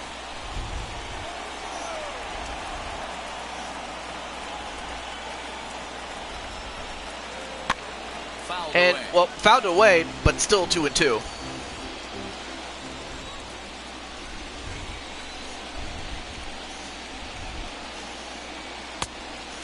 Too low. 3-2.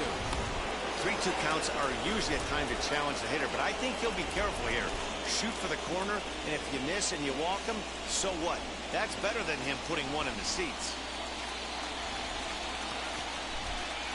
3-2. Now the payoff pitch home. Bounce to first. He hits it, but he hits it right to Freeman, and he'll tag out. 2 down. Edmundo Sosa will get the call here as he'll hit for the pitch. And of course, I think every time we have Sosa coming in, Edmundo Sosa, all we can talk about is Sammy Sosa. Not sure if he's related to Sammy, but I just can't believe that he, got to be so light. Another funny thing I found out later on was that Sammy Sosa actually played at one time for the White Sox in the South Side. But the thing is, he'll always be remembered for being a Cub. And Sosa hits it right to Friedman again. That's 2 straight for Friedman. And that's the end, and that's the 7th inning stretch. I'm going to stand up. 7th inning stretch time here at the ballpark. Atlanta leads it 5-3. Andrew Miller will take over on the mound to start the bottom of the 7th. Number 21, Andrew Miller. So Andrew Miller coming in. And now back to the leadoff spot in the Braves lineup. Stepping in, Eddie Rosario. Lifetime against Andrew Miller. 2 hits in 7 tries. Rosario.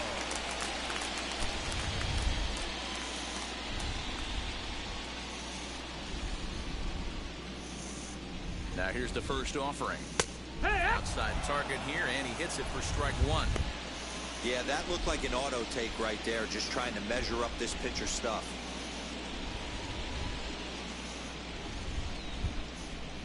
All right. Back to this game.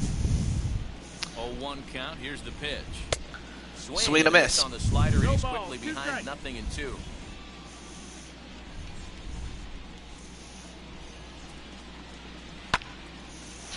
Fouls it away. And no one can get there. It's a foul ball. Here comes the 0-2 pitch. Well, ever since Atlanta scored that 2-run home run to take the lead, we haven't had any runs since, so it's quieted down a little bit. And he lays off it to even the count 2-2. Hey, expect a challenge right here. Does not want to run the count full.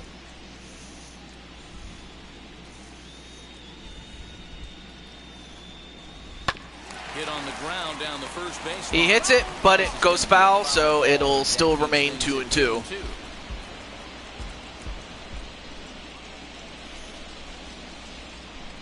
And the pitch.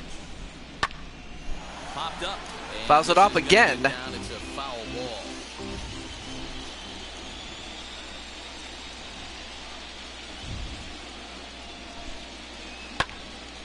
And Rosario hits this. And it bloops, and it drops. Can't get there as it falls in.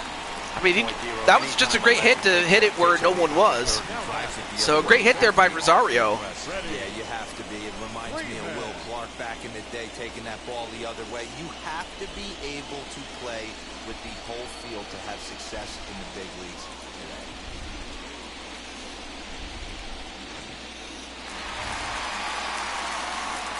And of course, we have Freddie Freeman, who has yet to get a hit tonight. Swing and a miss. In fact, Freeman has not even gotten a hit throughout this whole series. I mean, his glove has done pretty well, but his bat, not so much.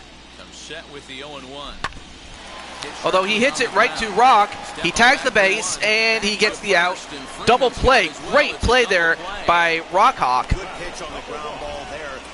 Not just to tag the base, but also to get the throw. Look at this. I mean, that's great athleticism for a man that size. I mean, if that does not tell you that that man wants to win, I don't know what does. So up steps Ozzie Albies. And the first pitch to him is off the plate for a ball, 1-0. A hit and 2 at-bats for him at this point in the ballgame.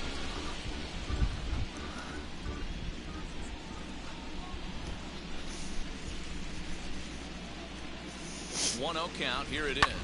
Hit hard. Albies hits it right to Rock, and Rock gets him out at first. 1, 2, 3. Whoa, we just phased right through him. As they hang on to their 5-3 lead.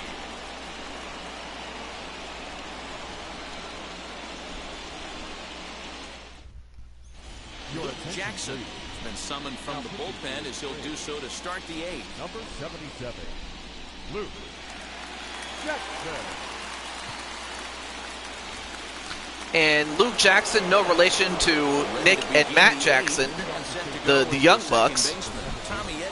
Now for Edman, he's had himself a great game defensively, but offensively, different story.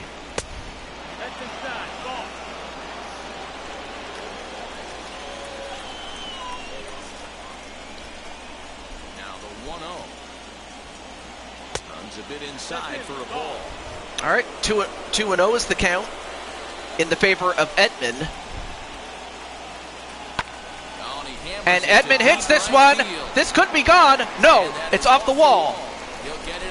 And he gets a double. And Edman, great hit. And now St. Louis has a chance. But now we have to find out if the other guys can get the job done. But Edman, great start.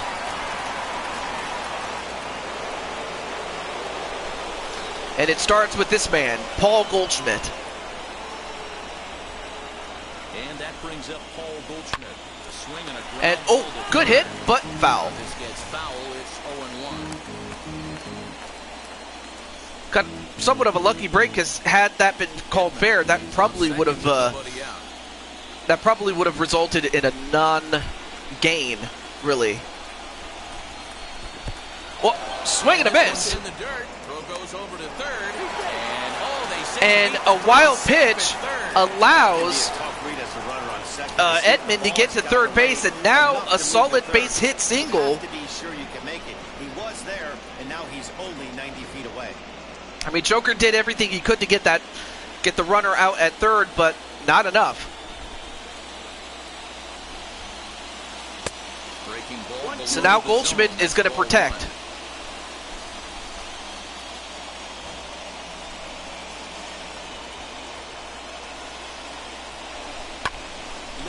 It's the other way, but foul. And that will end up a foul ball. Come on, boys, tighten up.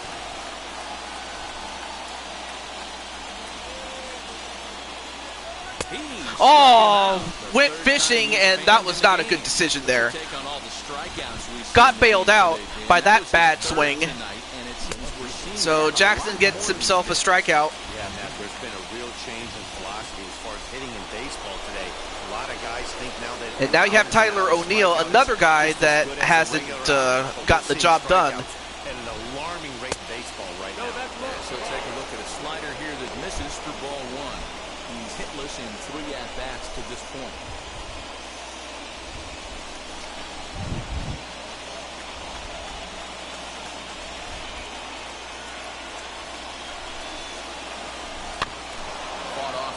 Fouls it off, 1-1.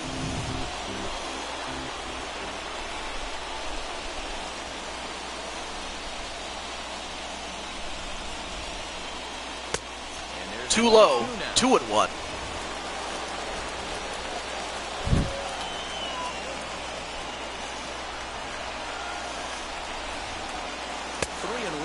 Three and one. Oh, just barely missed it. Barely made it. Runners in scoring position and count leverage in your favor. A man at third with one away.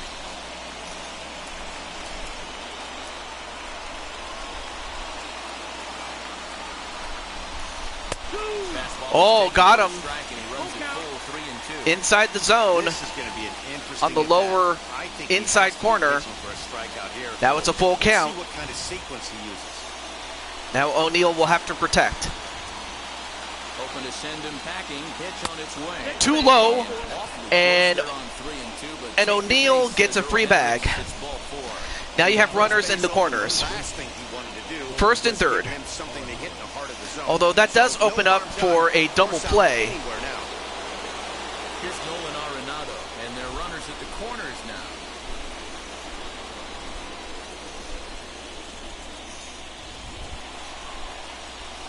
Arenado does have a hit, but that was a bloop single. Let's see if he can get a much better one. Here's the first and if Luke Jackson can get himself a double play, if not, limit the damage. In the bullpen, you have Jacob Webb, and then you also have Will Smith. And if they send out Will Smith, they're going to get jiggy with it tonight, or at least they hope to.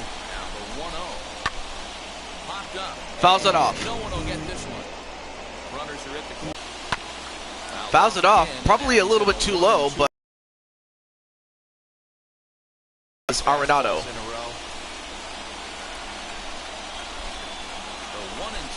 Play. Oh man. I mean, great play there. First of all, by Albies to flip it to Drum Monkey, and then Drum Monkey got it to Friedman. That was a great play. I know, Big Willie style. It's all in it. Just got to get jiggy with it. Na na na na na na na. Na na na na na na. Getting jiggy with it. Na na na na na na na. Na na na na na na. Number 8 set to go, and set to go is the third baseman, Austin Riley. Yeah, Matt, that last at-bat, that was a pretty good pitch. A fastball down and away that he went out and hooked and pulled it. So if I'm on the mound right now, I'm going to have to think Well, anyway, about Austin throwing Riley one with up and in a and see if two-run home run early in the game there. 1 ball, no strikes to count. But time is running out. I mean, St. Louis had a great opportunity to just get it to within 1. On the strike. But instead, they're still down by 2, and they only have 1 offensive inning left. Swing and a miss. They're down below the zone, got him to go after it. In my opinion, one of the toughest pitches in the game to square up. Just a heavy sinker with good downward action. He'll try again, 1-2. 2-2. 2-2.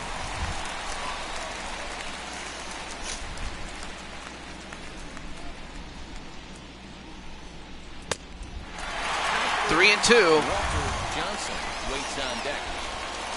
So you have Wally Johnson.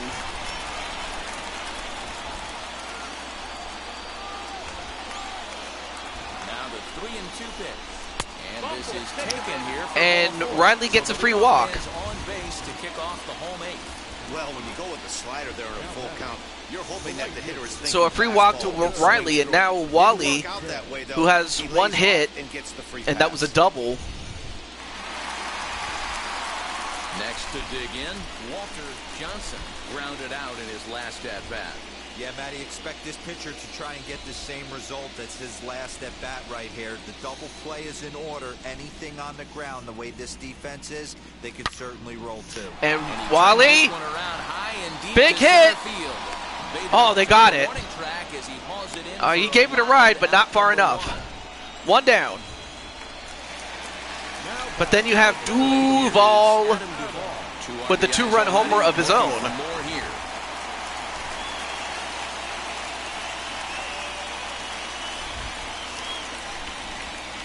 Ready to deliver. Here comes the first pitch. 1-0.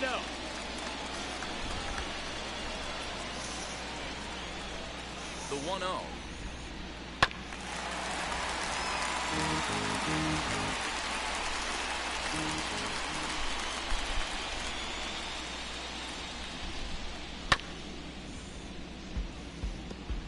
Yeah, Matty, you see the same pitch 3 times in a row and you find yourself down 1 and 2 in the count. Your head starts to get on a swivel here. Is he coming back with it 4 times, or do I have to sit on something else?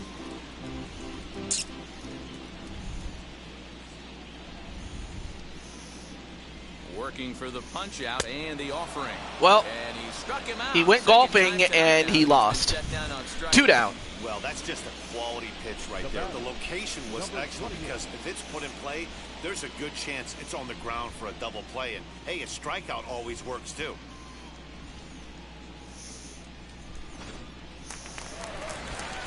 But then you still have to deal with the Joker. I mean, if he gets a big hit, you may as well just, you know, stick a fork in them. They could be done. But if St. Louis can just get out of this unscathed, they still have a shot, but it's still improbable, but it's not impossible. Swinging a ball hit on the ground. Went golfing did Joker, and he lost on that one. 1-1. As a look, now the pitch. Pulls this one And he in the hits air out this, into right field. but he hits it right to DKO, and he catches it. As the inning is over. Well, here's the Braves scenario. stand 1, and it remains If the 5-3. Cardinals can score 2 runs or more, then we will go to the bottom of the 9th. Anything short of that, and the Braves will move on to the National League Championship Series to meet up with the Milwaukee Braves. All right, let's see. What's Will this? Smith comes on from Well, the pen, hoping it to looks like they're finish going to try to this get one jiggy off with here it. at the top Na of the na na na na na na. Na na na na na na.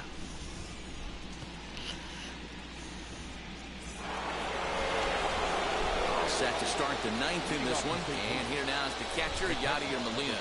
Looking for base runners here as they're down 2 playing on the road. Not an easy thing to do, trying to score runs or bunch hits together off of a closer. Here we go with inning number 9 as the first pitch misses for ball 1.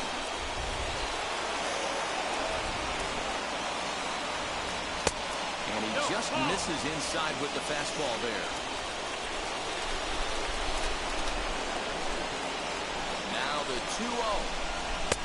2-1. Smith And is one of those guys that just seems to be at his best under pressure. Runners in scoring position, tight game, tough hitters at the plate. That's when he's at his best. One of the keys, Matty B, to being a good reliever is being able to pitch out of trouble. Trouble that's created by the pitchers before you, or sometimes you even have some mess that you put on yourself. Hey, regardless if it's a mess that he's inherited or all right, well, right now, himself, this guy makes good pitches. it all comes down to Will Smith and Molina. Molina with a big hit. Drive into left center field. And that'll Oh, get but he down misplays for it, extra bases. and that's going to result in a double. And he'll pull into second here Well, with nobody if you're out. St. Louis, you needed something, and that's a huge one by old man Molina. Scoring position with a tying run coming to plate. Oh, man, he just mistimed it. To swing for the fences and tied up with one swing. But a base He hit misplayed brings it, him and now keeps momentum we'll on see his if side. Mr. We'll see DKO, how he goes about it. I mean, all will be forgiven if he can somehow make a big hit, So way down a break. but he takes a strike instead. Finds the zone for strike one.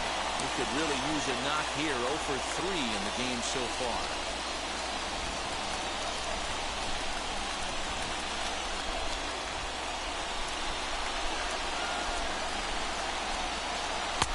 Too low. Breaking ball far too I mean, inside that time. although Right Will off the Smith, ball one. you know, the pitcher Will Smith, In this situation, is an accomplished it's pitcher. like there's no one on base. He knows That full one well really that doesn't one mean wrong anything with pitch the is all lead it guy. takes for The DKO hitters to hit it have out. turn this game on We its saw head. him do it in Game 2. Did DKO hit a big one? Outside. But DKO, he knows full well That's a that this is nasty his breaking last ball chance. Right there. Backdoor slider, just missed the corner. As they say, that's a Hall of Fame pitch. And Fouls it off. fouled 2-2. away.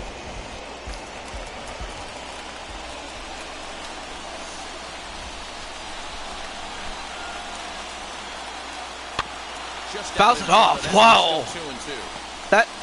That probably would have been a ball, but he still made contact with it. Still 2-2.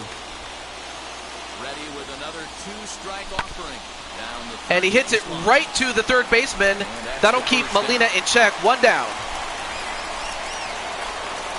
But then you still got to get by this guy. And it'll be Rocky. And if Rock Hawk is successful Just 1 run. the way that I know him to be, Here's the first pitch. Will Smith's got to be careful. Pitch on the outside part. One bad pitch, and that's all it takes for Rock to tie this thing up. Or at the very least, get a big hit and get it to within 1. Although he hits this one, but not far enough. Fielder, he tracks it down. Now it's down to the last Before the out. second out. It all comes down to this. Will be called upon here to hit with the game on the line. Dylan Carson, of all people? Well, I don't think Smith has any idea of what Carlson is capable of. Here's the first pitch. And Carson. fly ball. And this should do it. And that's gonna fall drop. for a base hit. The relay. And for the Carson second, gets but he's it. in there. It's a big hit, and that'll get it to within 1. To make it a 1-run game. So Carson comes through in the clutch. Big RBI knock right here in the Not top only half. does he, score the runner from second, but he gets to second himself. Pitcher might be holding that ball a little bit So longer. now it's a one-run game. A one-run game. I can't talk. Matt Carpenter will grab a bat and hit for the pitcher here. And now you have Matt Carpenter. And this is a guy that has been clutch before. Here's the first pitch. Fouls it off. Base knock to the outfield could score the tying run from second.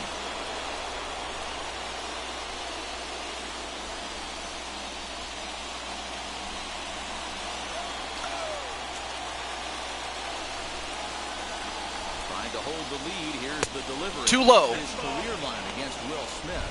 It's been pretty good. 5 for 12.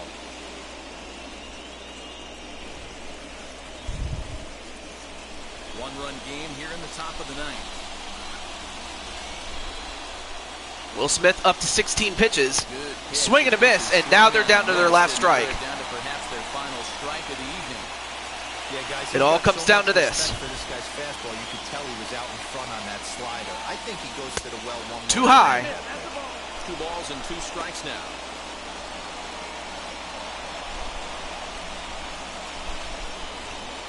Don't get cute, just take it to him. On their feet.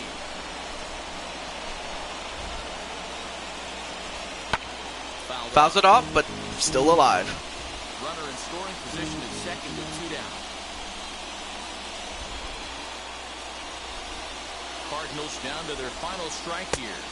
Oh, too far. Here and he misses to run it full now. 3-2. So now full count. Guy on the mound, this is one of those innings where nothing comes easy. He's thrown a bunch of pitches, and this AB hasn't been any different. Definitely laboring at the moment. Hits it right down the middle.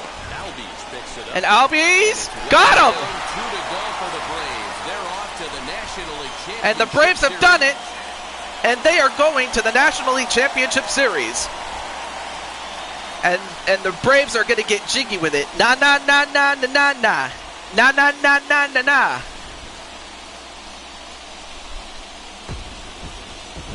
And the Braves are celebrating. My advice to them is to enjoy this moment, celebrate with teammates, But and then it's now realize going that to be none of it will a battle matter of if they don't get back to Milwaukee's work in the former team NLCS. against its current team. Postseason success. Anyone who knows about the Braves knows that they started in Boston, they moved to Milwaukee, won a championship there, but then they came to Atlanta, and they've been here ever since. Michelle Kwan. I mean, man, Cardinals gave it everything that they had. But in the end, it was Austin Riley that put them ahead with that 2-run home run, and it stuck. I will say that without it, who knows? We could be still, we could be in the bottom of the 9th right now. And how that would have ended out, I don't know. But for the Braves, they have done it. And for Crimson Ninja and the rest of the guys, they did as well of a job as they possibly could given the circumstances. They have nothing to be ashamed of. They made it to... They made it. And as a result, let's take a look at what we have. So, in the ALCS, it is Houston, New York, and in the NLCS, it is the Milwaukee Braves and Atlanta. The Milwaukee Brewers and the Atlanta Braves. Sorry. So in one matchup, we'll have Corbin Burns and Charlie Morton, both 1-0 so far. And in the other series, you have Jamison Talion, who hasn't had a game yet, but he's going to go up against Justin Verlander. That's going to be interesting because Justin is in his second game. They should let me pitch. Yeah, they should have, but unfortunately, I have to think that I don't know. I really don't know. But it could have just went on. It could have. I don't know. That's a sobering what if. But that was a bad decision. But Cardinals did everything they could to do. They did everything they could do to win, and they just didn't get it done.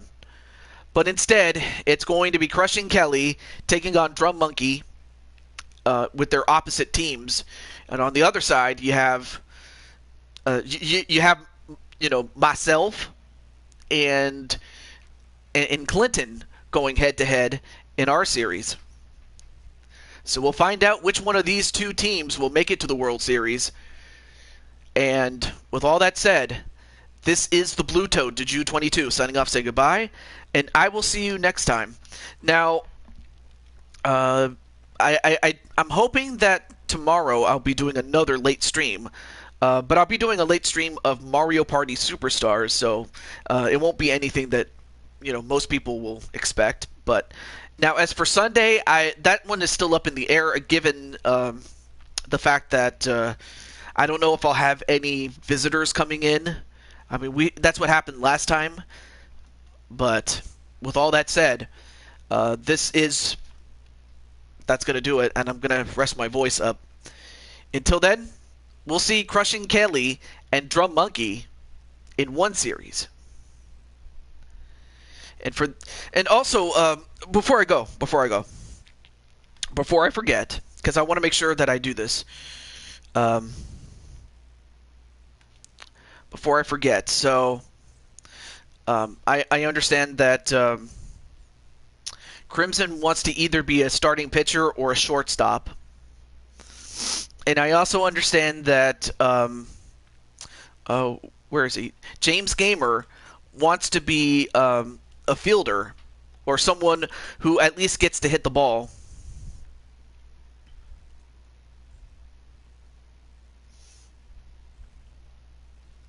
Let's see. Oh, yeah.